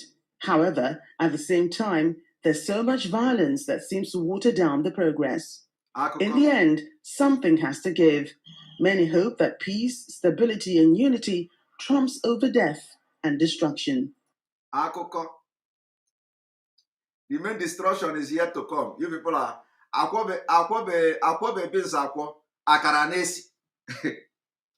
have not started our own. Hey, we have not started our own. We have not. We have not. Because this journey we have embarked is journey of no retreat, no surrender until Biafra come. So we are going to stop here and we are now entering our interactive section.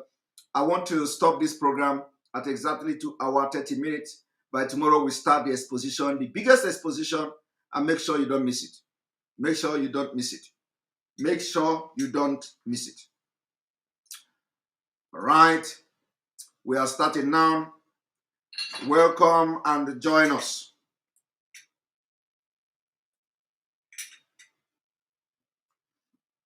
Welcome to the program.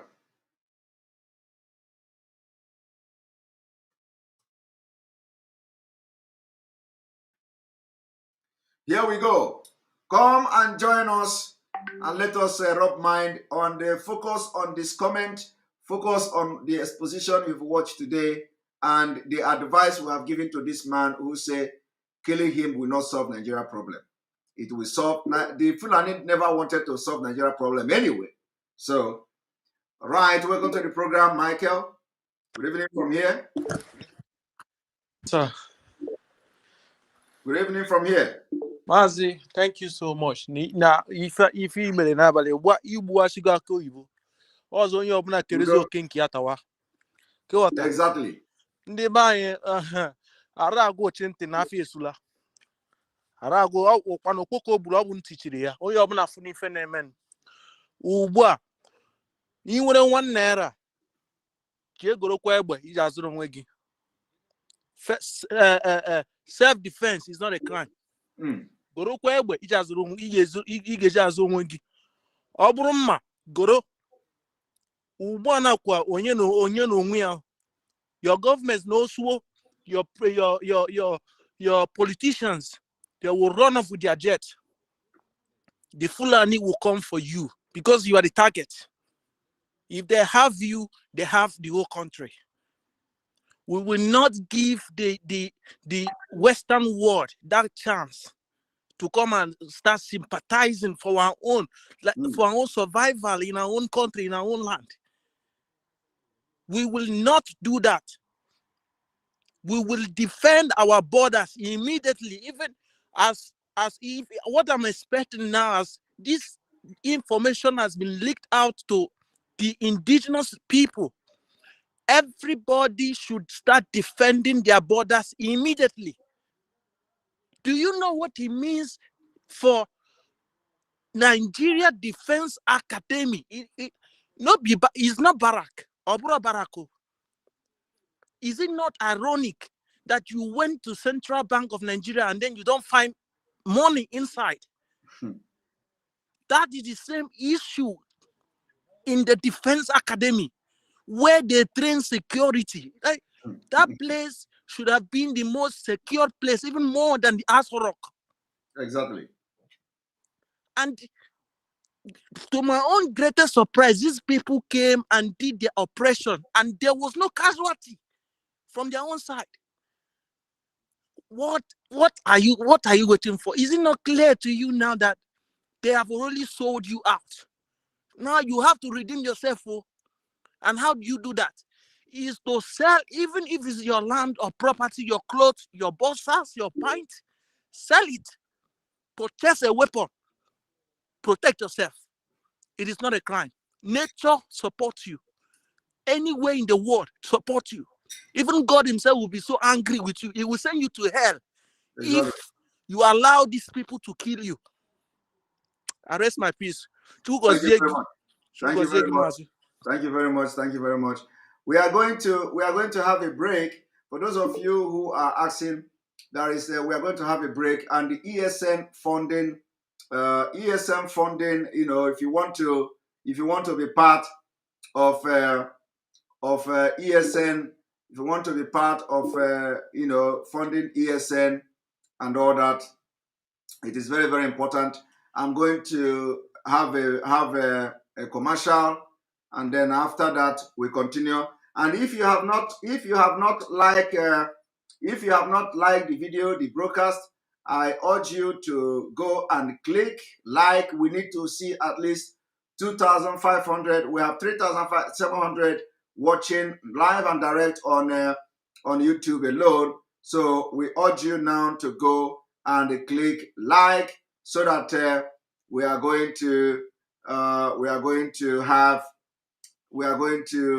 the thing will be suggested, you know, this broadcast will be suggested to people who are using the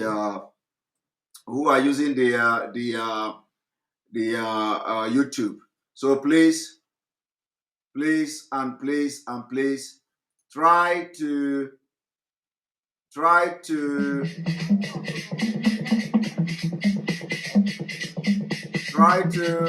go and click the like.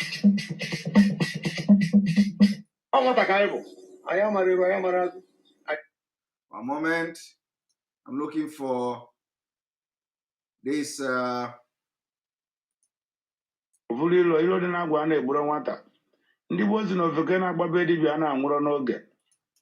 One moment.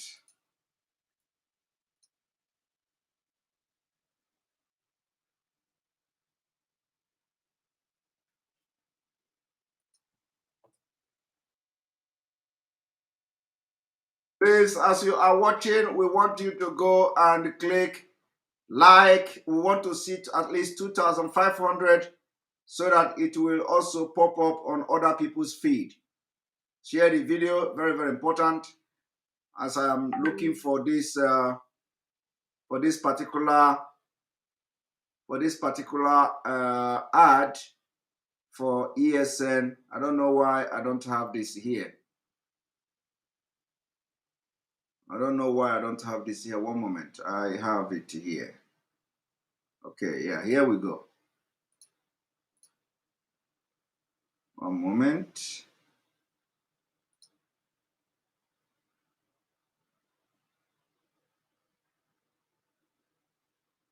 Okay.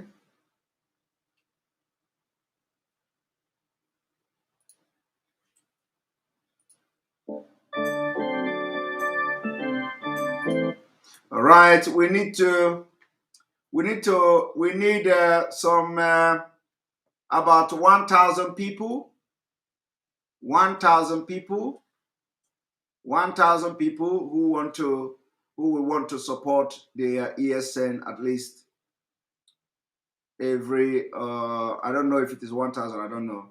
But anyway, we want people who, if you know you want to be part of the funding of ESN, like $100 every month, you need it, because now we have to mean business.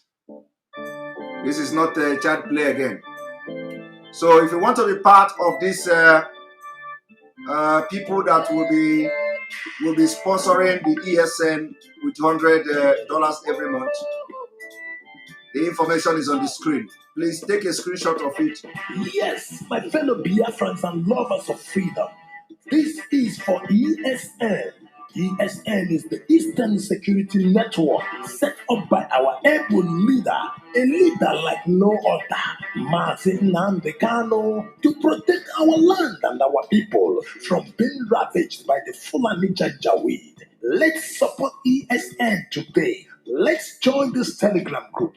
First, download Telegram to join. You can be among those 1,000 men and women across the globe who wants to support ESN. It's not just for IPOB members, it's for all Biafrans and lovers of freedom. It is a minimum donation of $100 every month, and we all are welcome to participate in this wonderful support for ESN, our great ESN, to ensure our safety, protection of our lives and land and properties. Also, there will be spreadsheet published every month to show the contributions. However, the spreadsheet will be published at the request of any donor. Therefore, rush now. Join Telegram today and be a partaker in this wonderful opportunity to save your motherland. All hail Biafra.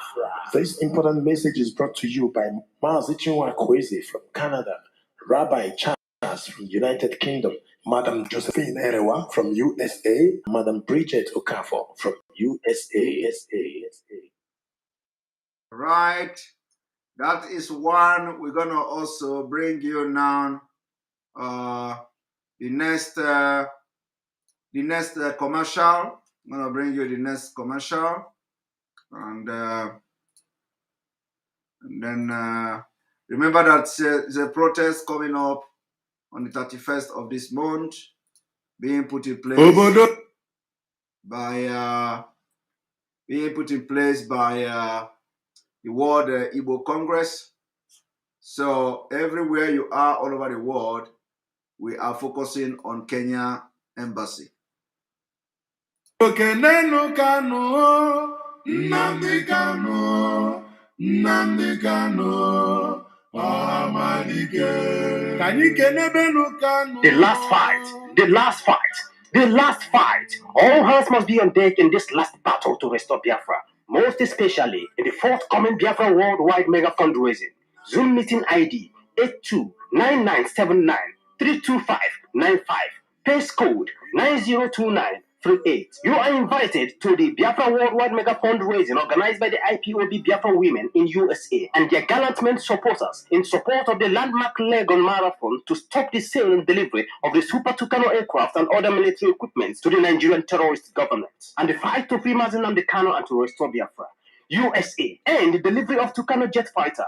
Free Mazi Nnamdi Kanu now. Free Biafra now. Date September 11, 2021. Time 12 p.m. Eastern Time, 5 p.m. Biafra time.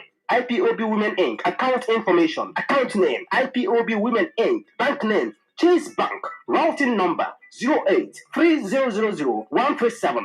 Account number 808-7238. Swift code CHASOS 33. Bank address 270 Park Avenue, New York. NY 10017. For quick pay with Zelle and Cash App, use account name IPOB Women Inc. Email address umoadab@yahoo.com.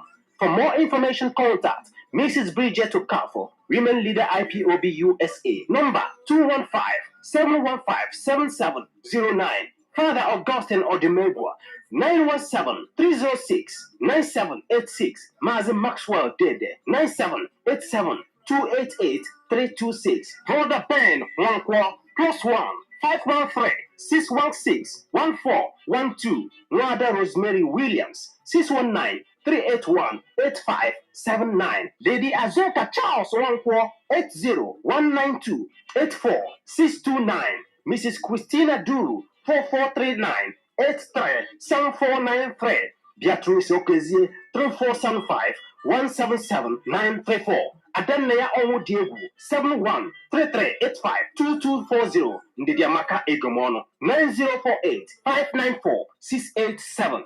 As soon as this information reaches to you, make sure it gets to others. Makana Ikwepike, Onrubone Abanaso. Come rain, come shine. Biafra is here and now. This information is reaching you from the table of the all-state media worldwide under the leadership of the indigenous people of Biafra, led by Mazi Nnamdi Kanu.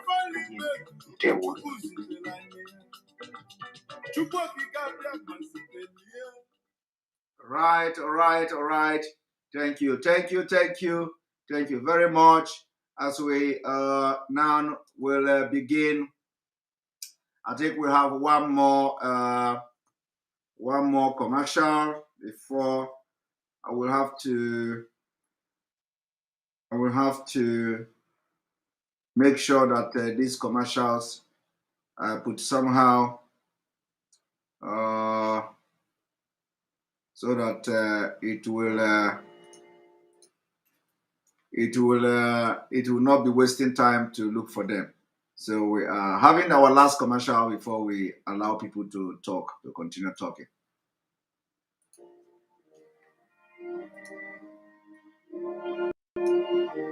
You estimate the chance of survival is enough drug. But without enough food and enough drug, the chances are just bad. So I could say that some of them have chance of action, and then they come out so sickly. And then they are brought down here, and we have to see all what we can do to help them and treat them. There's no question of surrendering for these people, despite. Oh, no. That doesn't come into question at all. Because we know that surrendering means death. I think so, as far as I understand that some persons got killed at another hospital. Yes, today in Ukraine. Oh, we are not thinking about it. And will you actually advise us to surrender? Will you actually advise us to surrender? I'm asking that. I see. No, that doesn't come into question at all. We don't think. So on the 31st, we know what it means. It just means death for us all. No, we are not going to surrender. Global protest on Tuesday, 31st August 2021 at major cities of the world to stop the Nigeria state-sponsored genocide. So make sure all Thai Union, IPOBs worldwide, everywhere you are, make sure that you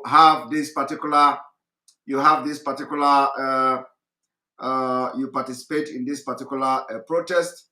Very, very, very important. Very, very, very important. Very important and very, very important. Make sure you participate in this particular protest. Now, I want to show you people something. When you go to Facebook, this is what the Facebook is doing, censoring this program. Somebody is streaming this program, this live broadcast. When you go to Facebook to watch it, Facebook cover it. Look, you see? Sensitive Facebook censor this program. That is what they do.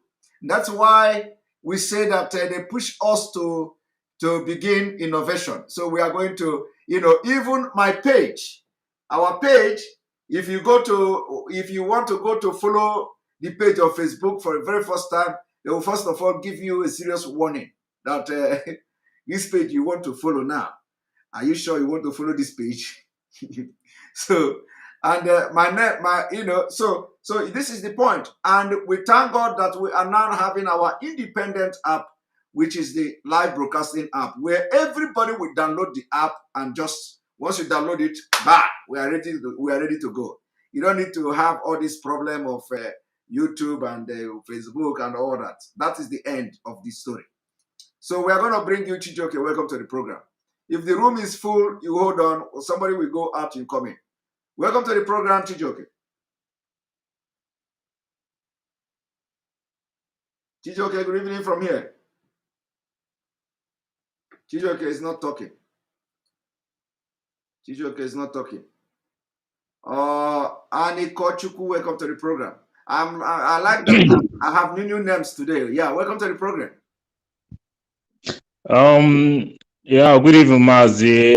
Let me go straight to the point now. What I want to say is, can you imagine that Taliban gave America, that is on the 31st, ultimatum. They're not reducing, they're not prolonging it. Honestly, so in Igbo accent, America, just imagine America. Ultimatum. Imagine.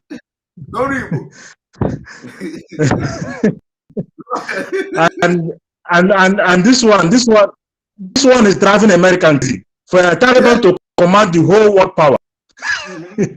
So that's why everybody should listen very careful for everything you are saying.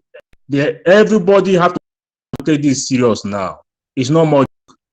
So, but I sent you the video of that one. I also sent you another video where you're no more talking about the Yorubas, the Oduduwas, the security, their security. I sent you a video on WhatsApp where Fulani, small Fulani, small boys, butchering human beings, cutting their head. You will see head everywhere in the bush.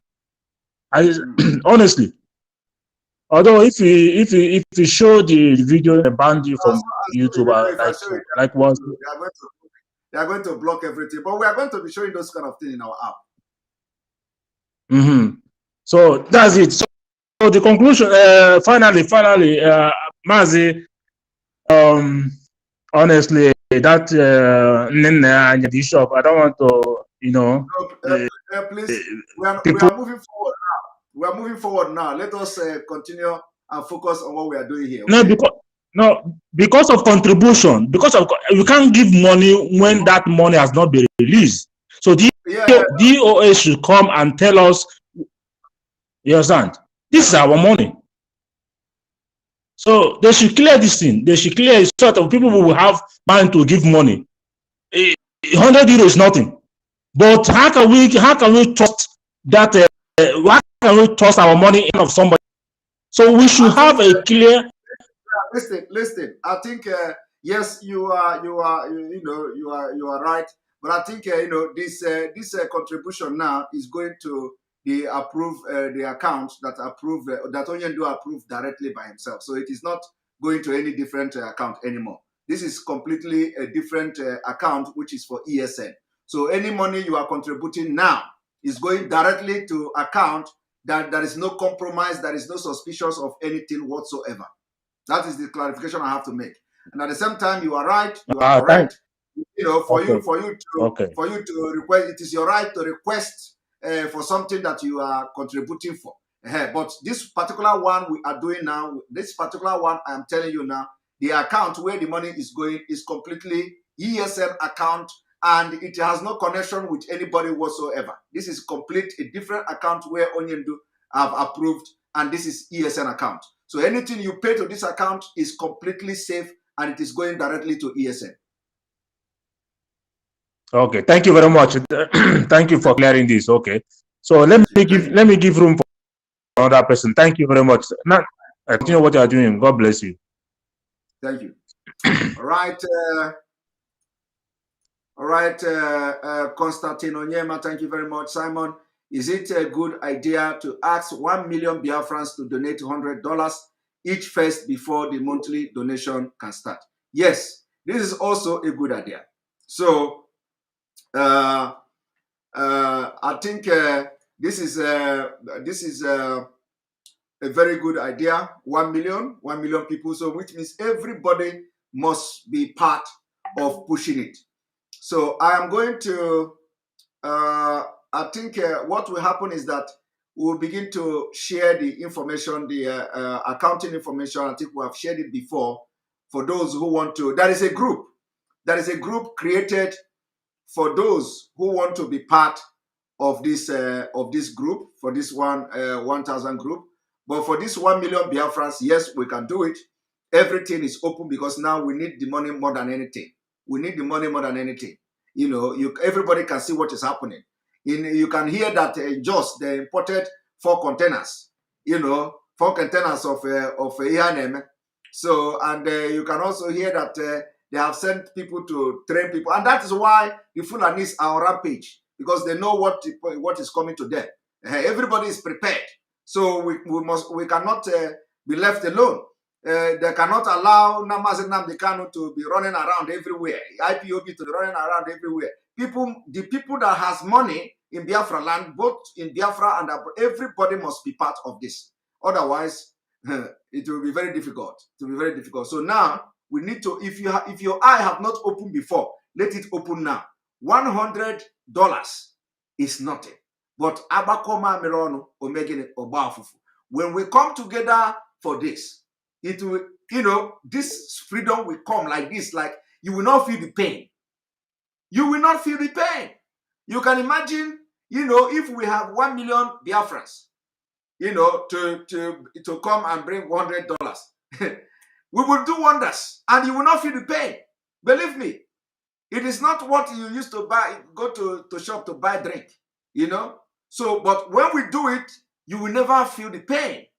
You will never feel the pain. And you know how we are going to succeed in it. We are going to succeed. You are going to be part of it. Everybody must make sure you convince 5, not convince, talk to 5 people on your own. Talk to people that are close to you. Talk to people, not only Biafrans, talk to friends, there are, you know, in the Western world, there are people who want to be affecting life. So the contribution for the freedom of Biafra will be the biggest investment and the biggest help you can do. You know, so talk to your friends, talk to people, tell them that this is what is going on. We want people to commit to just $100. You know, we want people to commit to $100. We want people to commit to $100. You are not going to feel the pain. You are not going to feel the pain. So we are going to make this thing. Already the group is already there. I don't know how many there are now for the 1,000 people. I don't know how many there are, but the group is already there. For those who want to belong to the group, please, you have to also, I think the information is there. I've just played it. I've just played it. What you do is to copy, is to take screenshot. Take screenshot of this.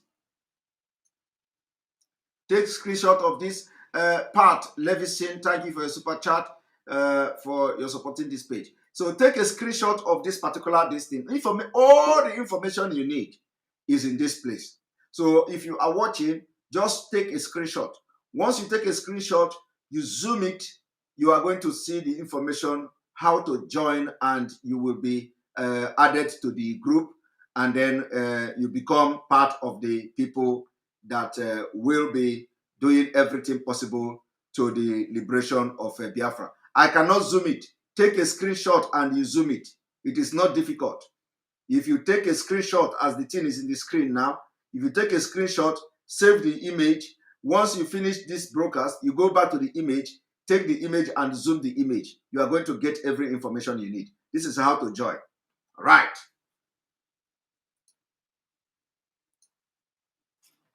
Okay, so now I'm going to bring you Onye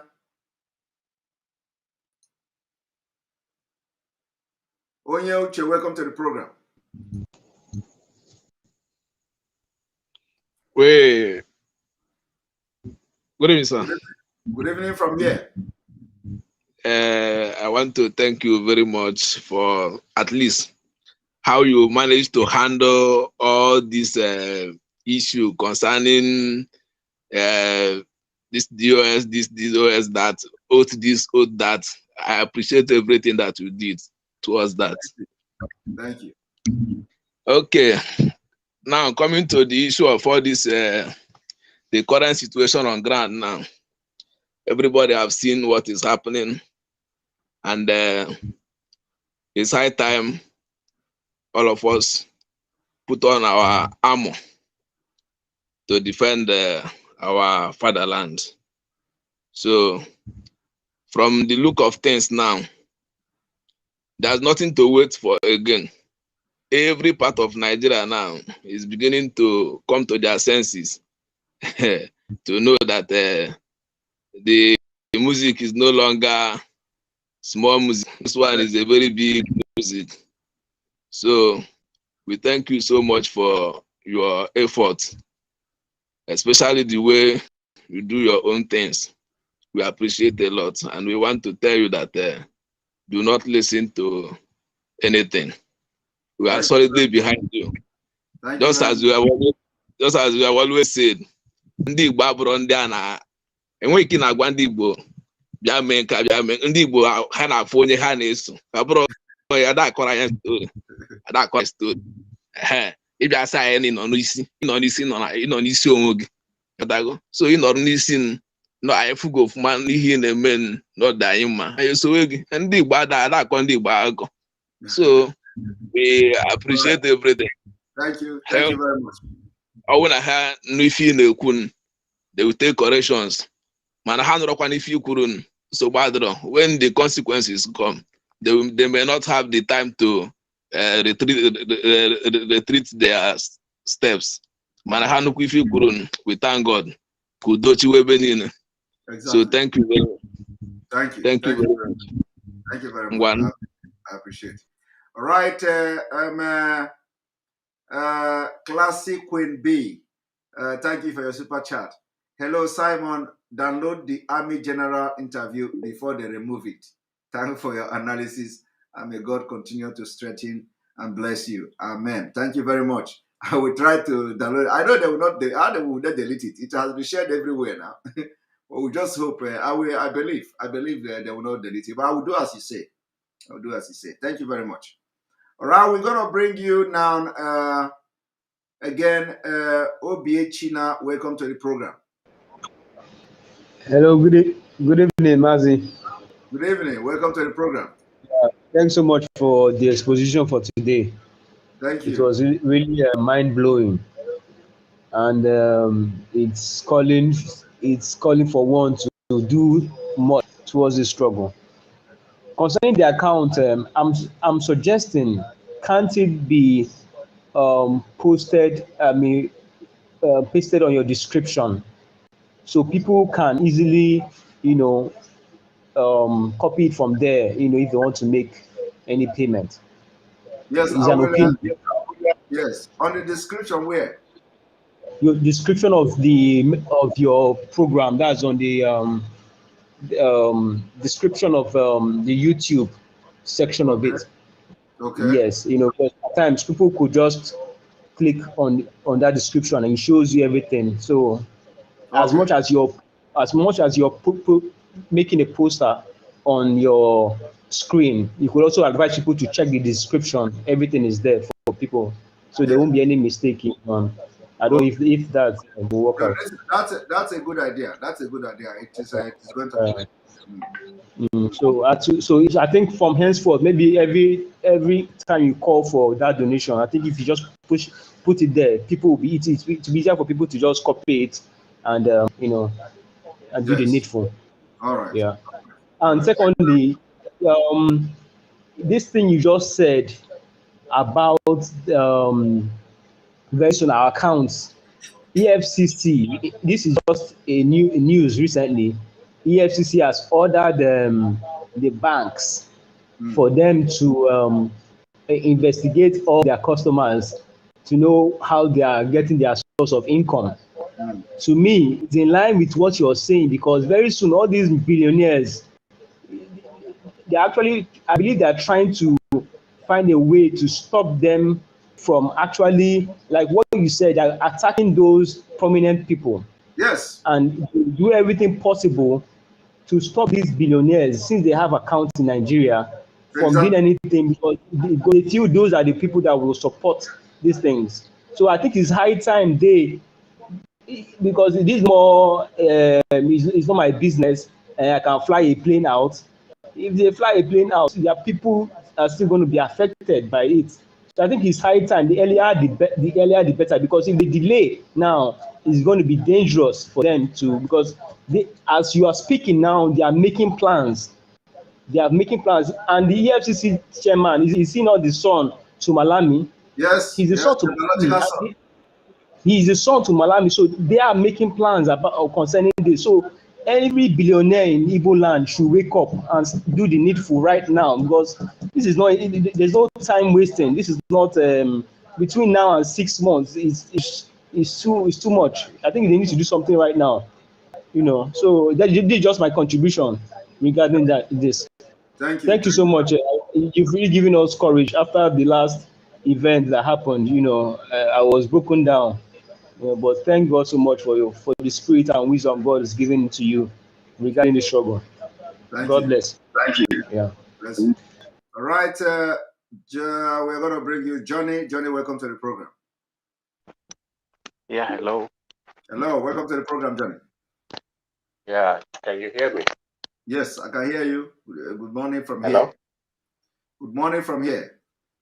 Oh, yeah. Okay, good morning too.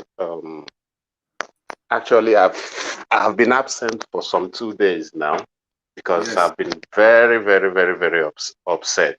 Very, very, very upset with the recent happenings with you and the DOS and whatever.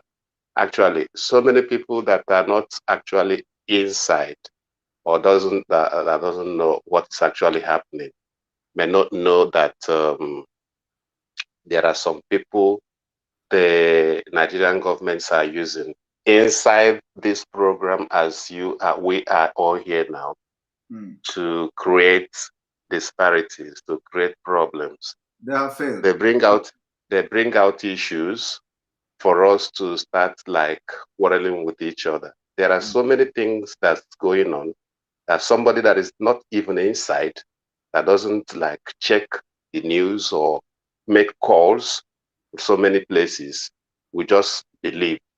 There are so many embezzlements that they are not true. Just to let people know here, there are so many things they say about somebody ate this money, somebody ate that money. Those things are not, some of them, majority of them are not true. They're just bringing issues so that there will be division in the house. People should know about this.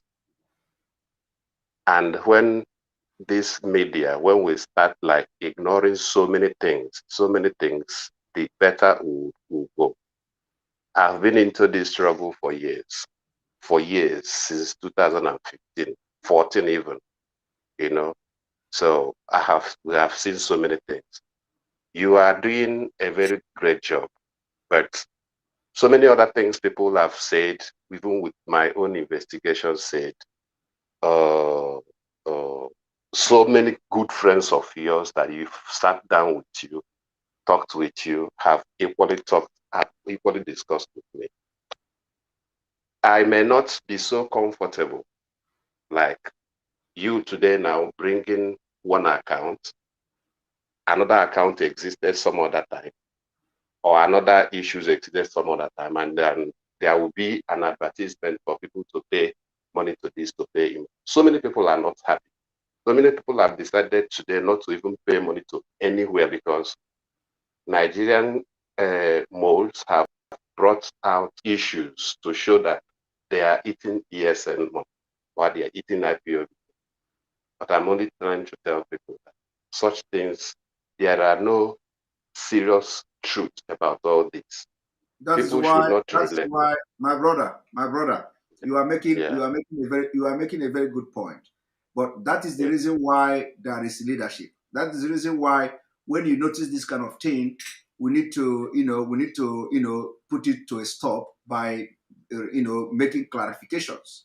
And that clarification, I don't know whether it has been made. So those clarifications, when nobody is responding and making clarification to all these things, it raises more concern. You understand? So that is always. It is not like nobody is accusing somebody specially, but when something like this come up, knowing fully the kind of person the kind of people we are, there is a need for for some kind of clarification so that people will be cleared. Like those who are attacking me and asking me, you didn't do this, you didn't do that. I have been saying that I did this, I did that. I have been trying to clarify. Yes, let me tell you. But if even you that one, okay, even that one, my investigations, even after that period, because you told the public, yes, that you did that you swore an oath. I had everything you said. You swore an oath, and Mazi Nnamdi Kanu, our amiable leader, supervised the oath. Fine. I'm directly inside the system. Oaths most times are being supervised by coordinators. Maybe yours was a special and was a different type of oath that Carlo supervised. Most oaths are being supervised by regional coordinators. So, but I never doubted you because you've been doing a very good job here, and I've been following that. So, if our amiable leader was able to allow you to even go as far as conducting an interview, which means he have seen something very, an international interview, he allowed you to do that, and you told people. But these are not most of the things that we shouldn't be talking here because. But only what I'm trying to say is this. I wanted to ask because for some 2 days now, I have been out trying to gather so many informations, trying to even call you personally, but I said there's no need because there are so many other things. Even DOS, some people may not actually understand what is DOS. For real, DOS, they are not just physical for one person, just one. It's from all parts of even Nigeria, Europe, America, and so many places. Remember that if you are an insider, you have to also think about what you are talking now. Is it a right place to talk about it? But you can go ahead because you are an insider. No, I am only trying to, because you see the problem. Most times things that happen inside, they don't bring out to the public, and public keep misunderstanding, having lots of misunderstanding. So this is this. If there is anything personally between the EOS and the public and you, or with the modus operandi of IPOB, this shouldn't bring any problem at all. Nobody is an island. Everybody must work together for one goal. If it starts from now, having misinformation, one group, another group, there will be a very big problem, and so many people might go down for it. Okay. Now let me just because this is not I think we are past this stage, but because you have spoken at length, let me give one advice. Let me give one advice, which I may not give anywhere. I think the advice will be public here so that it will go a long way to solve a lot of things if it's being implemented. Now, this is the advice. When this kind of thing happen in a movement like this, and a lot of people are bringing allegation upon allegation and upon allegation, the solution is very simple. The solution is very simple. The allegation is somebody embezzled money. Who is the person? This is the person. A lot of people have made allegation, one person, two person, and you know the implication of that. The consequences of that is that, like you said, people are no longer paying money. Now, if it is the government of Nigeria sponsoring it to bring disaffection, what should the leadership do? The leadership should look for a way to solve it. How do you solve it? Our own is that we talk, we give you solution, we provide solution, we don't just criticize. How to solve it is to come public. Because already the thing is in public. Either you come public or you bring the person who laid the allegation and solve the issue internally. And then the same person who laid the allegation will now come publicly and say, now we have sorted this thing out. This is it. This is it. It was my mistake. Problem solved. If you don't want to do it that way, the other way to solve it is that you that were accused, after solving it internally, you come public, because this is a public service. You come public with the person who made the allegation and you. And then you give a very brief, not to go into detail, a very brief explanation that it was a misunderstanding, you have sought this thing out, and there is no money missing anywhere, that everybody have come to understand it. And then the person will explain, that is the end. So immediately the public see both of you, that you people have gone internally to solve this. Remember that what you are trying to solve is the people who are now having fear. Now, you come publicly, it means that you have done your internal work. It doesn't matter how you come up to how you ended up coming to the program, to Radio Biafra or any place. And then you come to say, we have been able to solve this thing. It has been a lot of misunderstanding and all that. Chicken out. Everybody will go back. Nobody will talk again. People mind will come back again. But when you begin to play some kind of, if you begin to, distance yourself or pretend as if nobody is talking, or pretend as if nobody is laying allegation, or pretend as if somebody is more important than the other, or pretend, so this kind of pretending are the thing that is spoiling things, the thing that are giving people concern. So this advice I give now, I will stop it here, because if I go further now, it may spoil it. So the advice is that if something like this happens, that is where the leadership comes in. That is why everybody should pray for God to give wisdom to solve problems. When this kind of thing happens, somebody and remember that most of the people that come public to do something, they have tried internally to solve it. It didn't work. If you are insider, you know. So some people have tried internally to see how to solve this. Nobody was responding to them. Nobody was doing anything. So they don't have any option. Some of them, it may be wrong what they did. It may be wrong. It may be right. But for somebody to come outside, you don't know what that person have done internally to make his voice or her voice heard, and nobody listening to them. So when that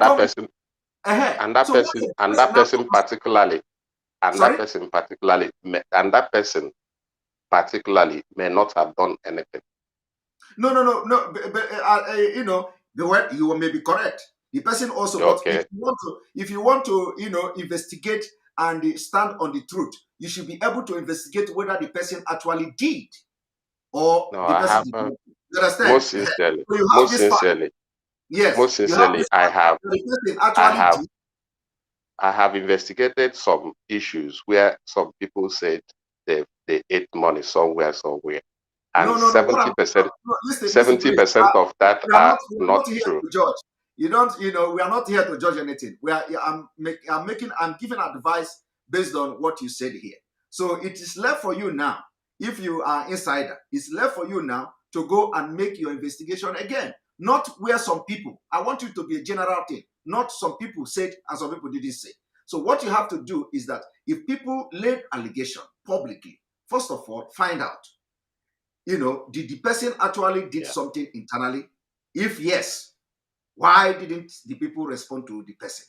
And if no, then you know that the person have ulterior motive for coming public to do something without trying to solve it internally. Then you find fault in that person. Yeah. Even if somebody did something like that. And we have several times had almost exactly the same problem even before our amiable leader had problems. Please, I will not allow you to discuss previous problem. We are looking for solution. No, I said what. I don't join. We want a solution. The solution see where I'm going. See where I'm going. Where I'm going is this: that our people should be confident. In anything that even you there and any other person is doing. If we start having double mind, it won't be easy. So many people have started having double mind over a lot of issues. My brother, we are saying the same thing. How do you now gain their trust? That is what I'm giving you the solution. How do you gain the trust of people that already have double mind? I don't want to be flogging issues. I am always a solution-based. How do you solve the problem of those who already have double mind? That is what my concern. I'm not interested in how the people are having, but how do we move forward? How do we solve it? I have just given you example how to solve it. Because you already said that people are having double mind. Yes, we agree. You already said people don't pay. Yes, we agree. So how do we solve it? I have just given you a solution. No problem, because but it is very easy. Yeah, but one thing I'm trying to say here again is that this kind of issue will always be coming up. It will always be coming up. I am only trying to tell people to make sure. Listen, we cannot be living in anticipatory. We cannot be living anticipatory life. If you are somebody who live in anticipation, you are going to be making mistake, because the thing you are anticipating that it is happen may not happen at the end of the day. So I am somebody that live in reality. I don't live in anticipatory life. Anticipatory life, you are going to fail. Because if you live that something is going to happen tomorrow and the thing didn't happen, you fail already. You refuse to, you may end up doing something that you are supposed to do, but as a result of anticipating that something will happen, you didn't do that thing, you have failed. So I live in reality. The reality is this: solve the problem you have now and wait for another problem to come. You solve it. That is the way to go. Thank you very much, Johnny. Don't worry, I'll call you privately. All right. Mr. Nick, welcome to the program. Yeah, Mazi Simon. Welcome to the program. Yeah, Mazi Simon, good evening. Or good morning. Good evening from here.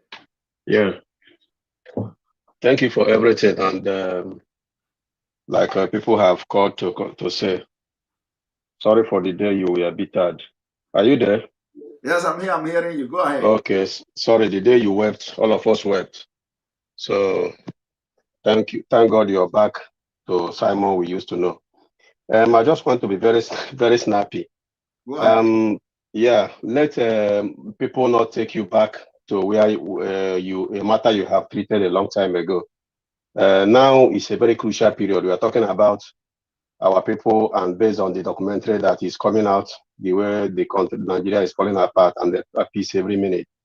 Let us concentrate on the ESN fundraising.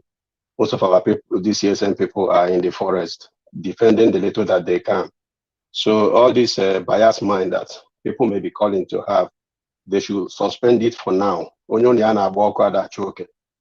Everybody should suspend this discussion of doubting, investigation. What we are talking now, you have released an account number. 1,000 people are needed to pay $100 or €100, depending on where you are, for as long as it takes to be able to continue to guide our people, our sisters, our brothers, our aged mothers back home. That is what we'll be discussing. And then the channel which somebody said about people paying 1 million. Remember that Mazi once wanted us to be paying as a Biafran wherever you are. Just people in America, to be precise. Sometimes he said $1 every month, $1 every month. And that would be a very big money. $1 every month for 1 million people is $1 million. Not even to talk about $100. So people should come out now, begin to talk on how to raise and support our people who are ready to die and who have been dying for us. Bikonu, happen ihe onye asiro. Allow Simon. Simon has moved forward. I am pleading with everybody. If you're calling Simon today, this morning, please don't discuss about a Ego, a trust, all those rubbish. Exactly. He has shared a number, and the number has been equally been shared in Radio Biafra, shared by the DOS. Why are you taking Simon back again? Nobody should discuss about DOS here. If you want to discuss about DOS, go and call Radio Biafra and discuss about DOS. Stop putting Simon in a very tight corner. We have crossed that very stage. Finally, before I go, I want to remember to everybody listening all over the world that Nnamdi Kanu laid a curse on Nigeria, and that curse is coming to conclusion. That curse was that now people will be seeking for Somalian visa, and the way Nigeria is now, people even a Somalian visa is a golden visa in their hand. Therefore, I am begging our people, Bikonu, we should all rise, because Mazi is on break. He's only on holidays, because if they didn't keep him there, that man will not rest. So he's on holidays. But that very foundation that he has laid must continue. And then I want to use your medium, Biko, Mazi Simon, whichever way that you can. Nigeria can be brought down and destroyed without a gunshot. The Fulanis are just waiting time. The solution to bring Nigeria down without a gunshot, nobody would die. So, and if you don't publicize, well, one, there is no campaign in Biafran land. And then we're not talking about election. There is no campaign in Biafran land. Only Obuna wana put on Euro Biafran land in a campaign. Oyara Rubia that day. You can't get home that very day. Because without campaign, you cannot go and make an election. So we are talking about no campaign in Biafran land. One, if you try to go and support anybody to stand, you are doing campaign. Whatever happens to you, you are the person who brought it to yourself. That one is one. Then two is that to shut Nigeria down without a gunshot, without blood, means that now our Oduduwa brothers, this their 1 million march that they're about to do in New York or in America. As soon as it comes, they should be able to shut down the Yoruba land, starting from Lagos. As soon as they follow the same routine, be able to achieve what the Biafrans have achieved in Southeast, shut down Yoruba land, Nigeria will be on his knees. And another thing about these Nigerian people killing our people, trying to Islamize us. You cannot Islamize Biafrans. You can do it to every other tribe. You cannot do it. They should have in mind that pipelines it started from Port Harcourt the way they think. They think that it's only South-South that can destroy pipeline. Pipeline passes the whole Biafran land. And when they continue to do what they are doing, all these Western world that don't want to say anything, all these lost world leaders that are keeping silent and quiet, they remember that pipeline passes through Biafran land. As soon as we remember that this pipeline, something has to be done, they can't be able to go and pick their people like the way they are picking in Afghanistan now, begging to give them just 2 days, 31st of August. Taliban is saying, no, we can't give. When pipeline issue enters Biafran people's head, it will be too late. Nobody will take his own citizen from Biafran land or Nigeria, to be precise. Thank you very much, Simon. May God bless you and continue to do what you're doing. May God bless you. Good morning. Thank you very much. Thank you very much. Appreciate it. All right, I'm going to bring you in. We have new people, a lot of new people here. Chukuma Nwa Igwe, welcome to the program. Chukuma Nwa Igwe, welcome to the program. Chukuma Nwa Igwe is not talking. Jesus is my father. Please, you have 1 minute. Welcome to the program. 1.5 minutes, 2 minutes, because we don't have time.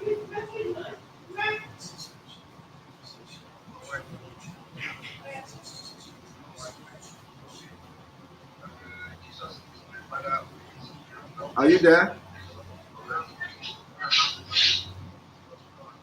He's not talking. Thank you very much, TLK Row, for your super chat. Mazi, you've made our leaders short absent a little less hard on us, even despite the false allegation against you. Still, you move with a lesser vision. Thank you very much for your super chat and your support.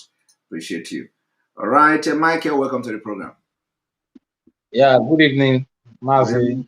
Good morning from here. Yeah, good evening. It's just about 6:30 here in America. So okay.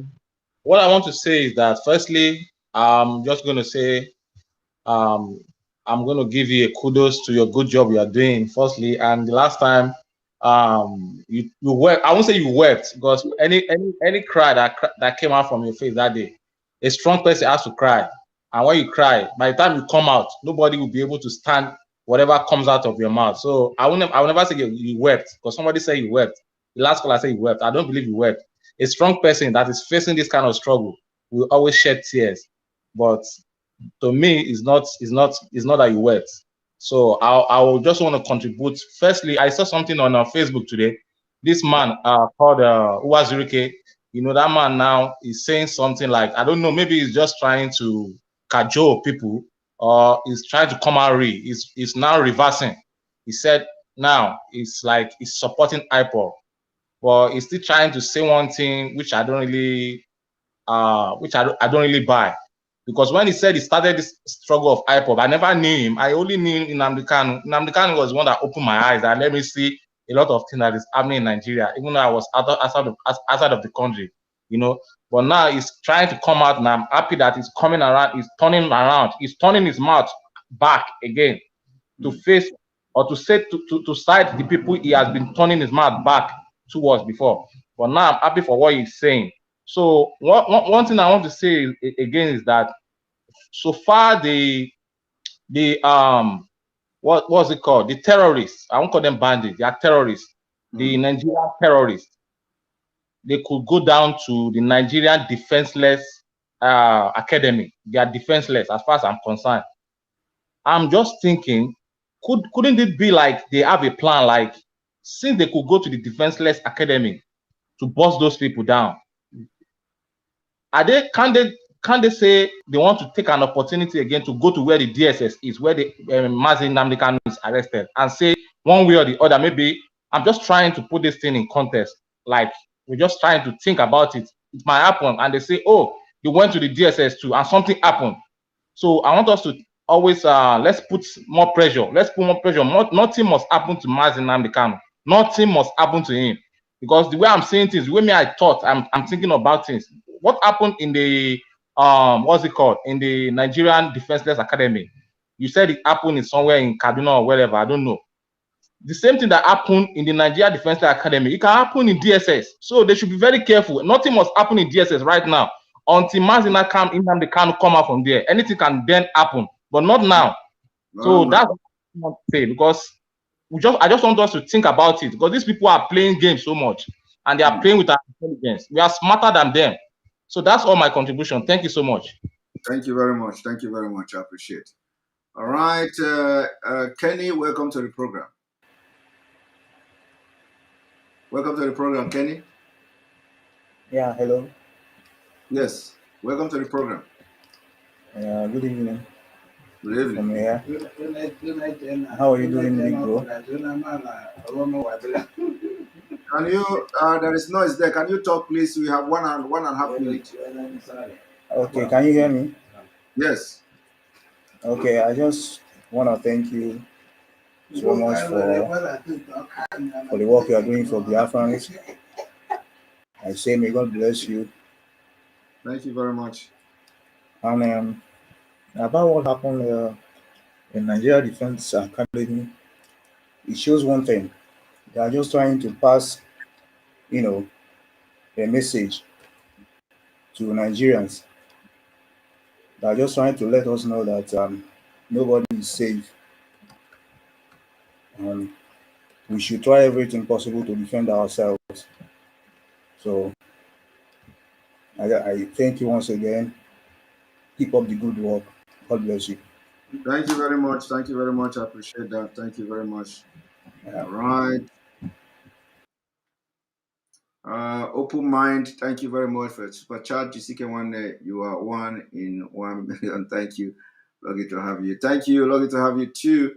I will have more 2 person because this have already crossed 3 hours. I wanted to stop this program at 2:30, 2 hour, 30 minutes. Hey, he's Barry because we have so many new people here. Or Harry Barry, welcome to the program. Yes, so good evening, sir. Good evening. Your voice is not clear. It is like having some network issue. Hello. Mazi, can you hear me? Good evening, sir. I can hear you, but your voice is not clear. Yeah, I was moving on my network. Mazi, I beg, quick one, I beg you. Don't you? How about carrying me to the Mazi? No, they hear your updates again. And then inside the secondly. Update for where? This is Abakari, so the chief tailor. So we don't know if the US, if they are taking him or they are also render him to the Americans. So we have not seen all this. You know, Nigeria is a terrorist country. They always forget, they don't remember. They can hand him over secretly without people knowing. Don't worry, I will raise the alarm when the time comes. You need to raise the alarm. I don't say with the they give us the updates now, so with your back now. So those are our leader wants us to follow. If I not raise the alarm, waiting again. My brother, nothing. Mazi Simon, Mazi Simon,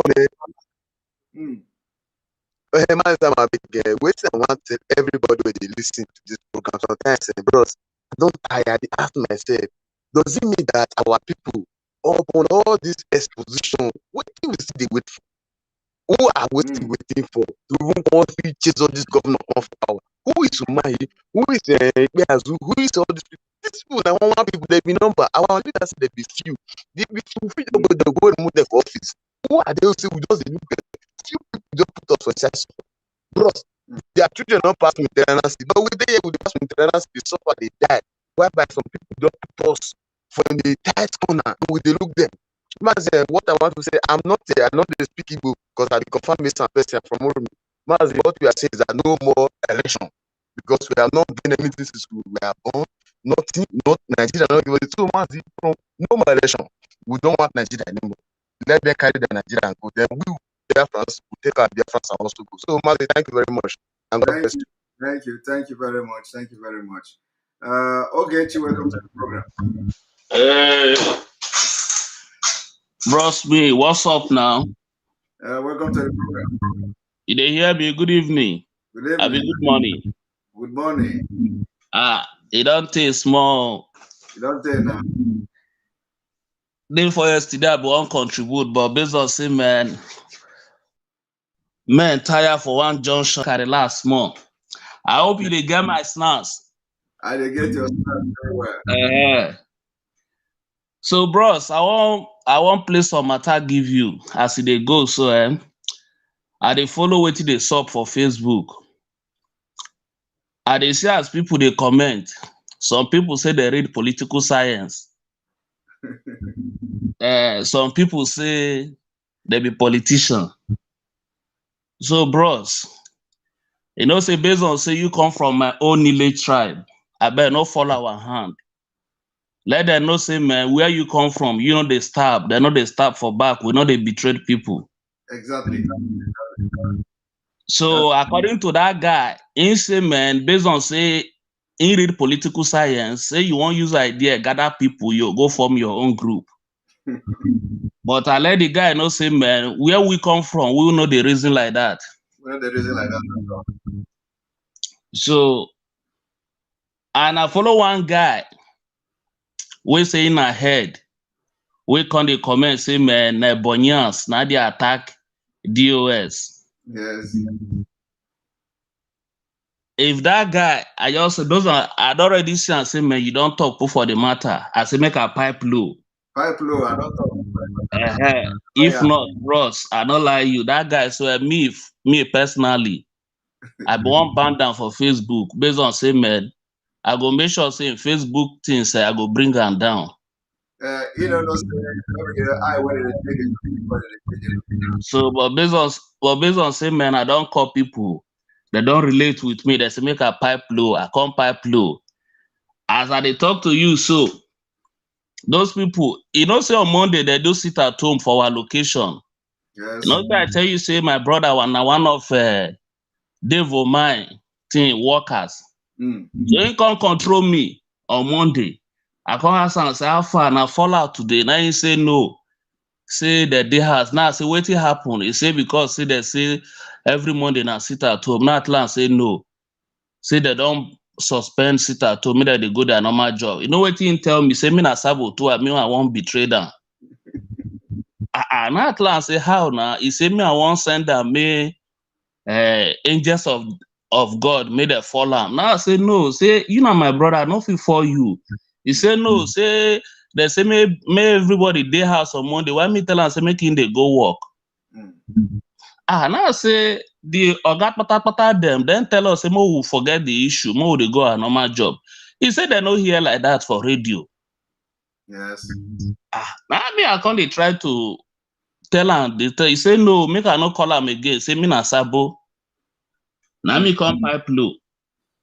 Now he can't tell me say even the oga for government house say the man bring money come out.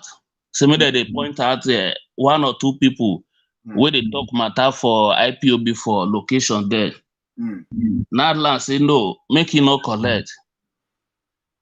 Say me pipe low. But based on say I don't want to go more detail for waiting clear give me because if me that guy, that government guy go no say man, now one of people we ain't trust, now they leak the information. But get waiting at the observe, you get what he's saying, go tell me, get waiting the man they try to do. Now I make Dave Omai come out, talk say he don't follow the IPOB people where they are born.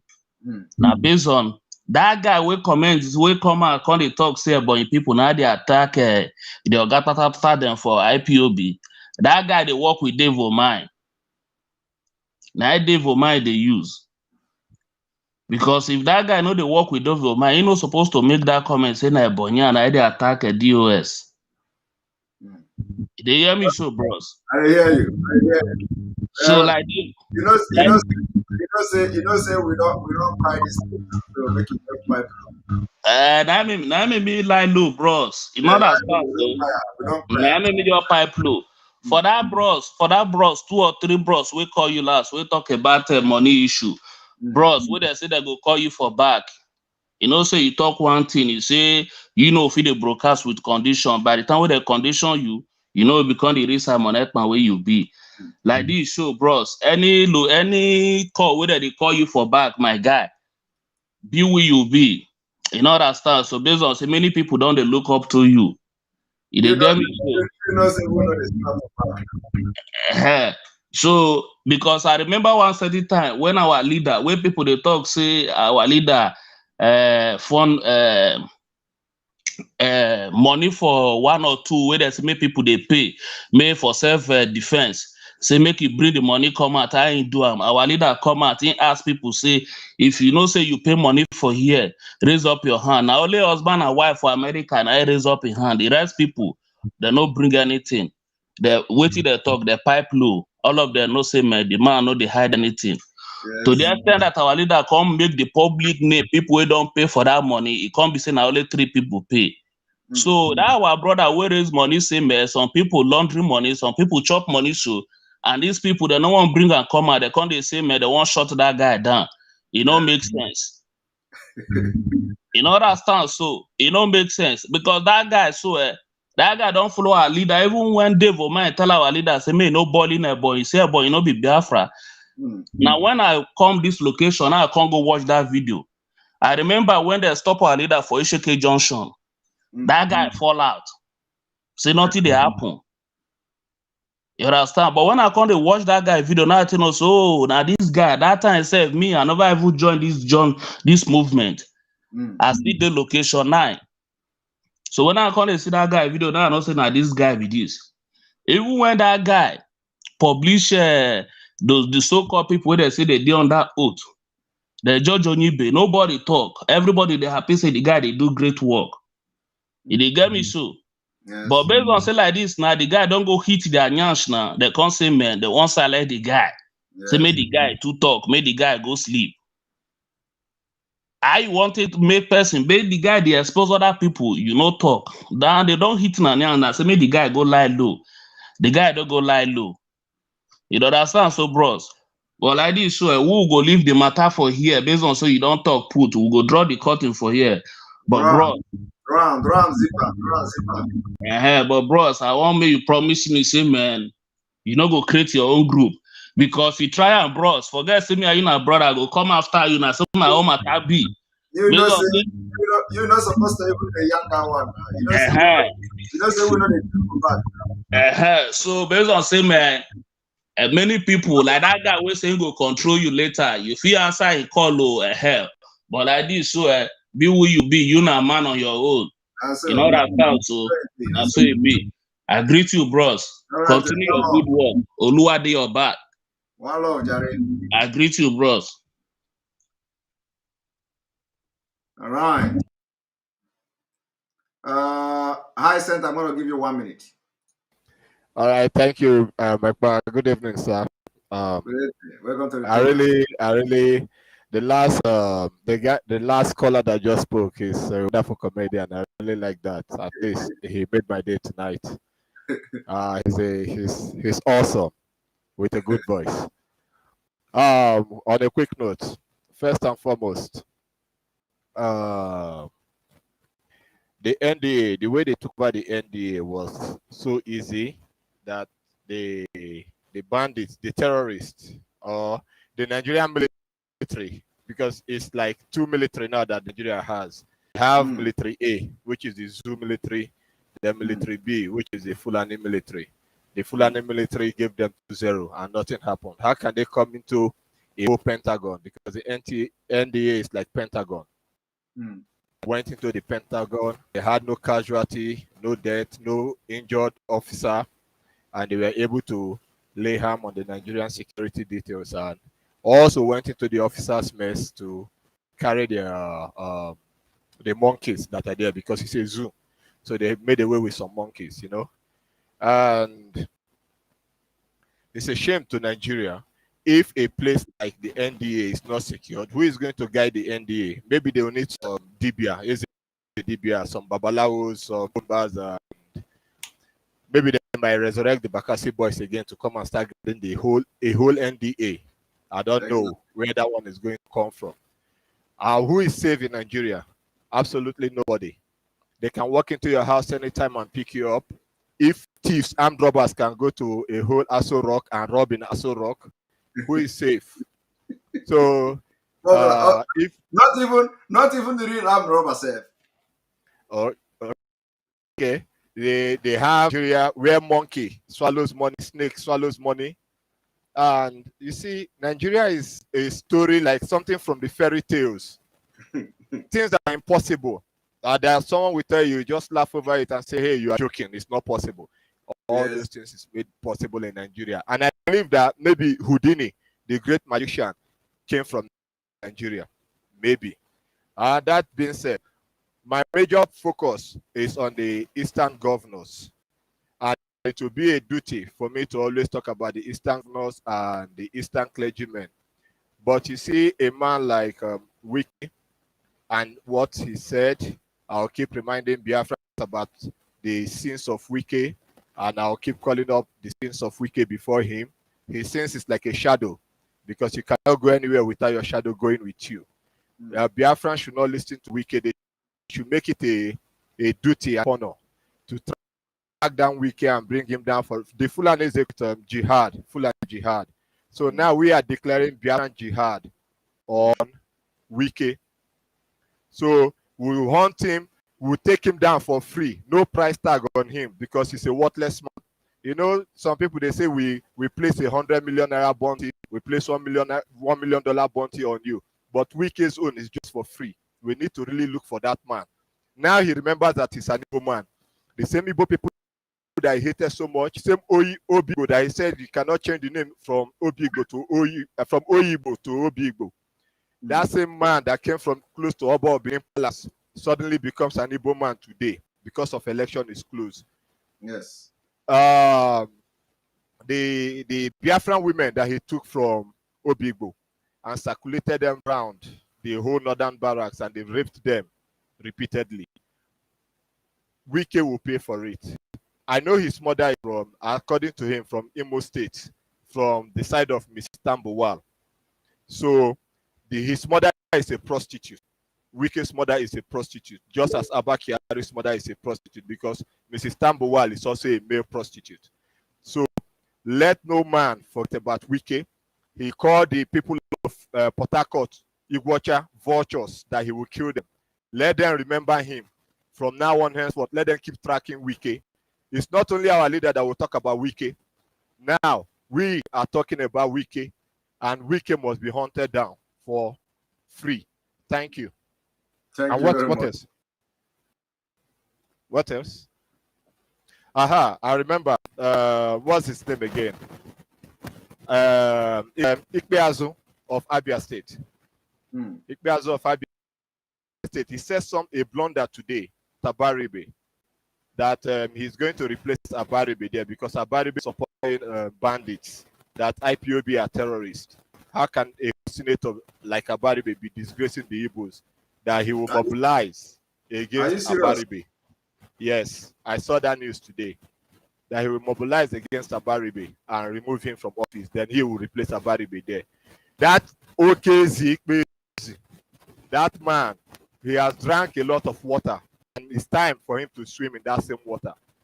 People should never forgive that man for anything that he says. You see the Eastern politicians, those people are useless people. Let the Biafran people start looking for Okezie Ikpeazu.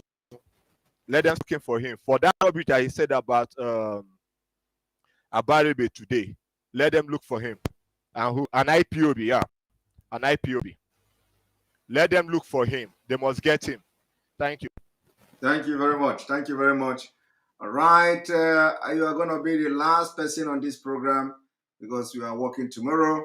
So those of you who do not speak today, you are going to speak tomorrow. We will continue when we start the exposition. Tomorrow is going to be the main exposition, and I want you to advertise it. I want you to spread the message because tomorrow we are starting the first exposition from this interview of this naval officer. It's going to be an eye-opening. You are going to know a lot of things. Thank you for joining this program. Thank you for watching. For almost 3.5 hours, we have been here talking and making expositions to make sure we bring the Nigeria system and break everything that is standing in Nigeria. So tomorrow we are coming with a very shocking exposition and analysis of what you should know. Thank you very much. May God bless you. May God bless Biafra. May God bless Oduduwa Republic. May God bless the Middle Belt. May God bless Ambazonia. May God bless IESN. May God bless IPOB Worldwide. May God bless Mazi Nnamdi Kanu. May God bless Sunday Igboho. May God bless everybody that is genuinely fighting for freedom of Biafra. May God bless you. May God bless all of you. Thank you very much for watching. Remember to share and stay tuned. From next week, we may be having our live broadcasting app will be ready. Thank you very much. Good night.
Attention, attention.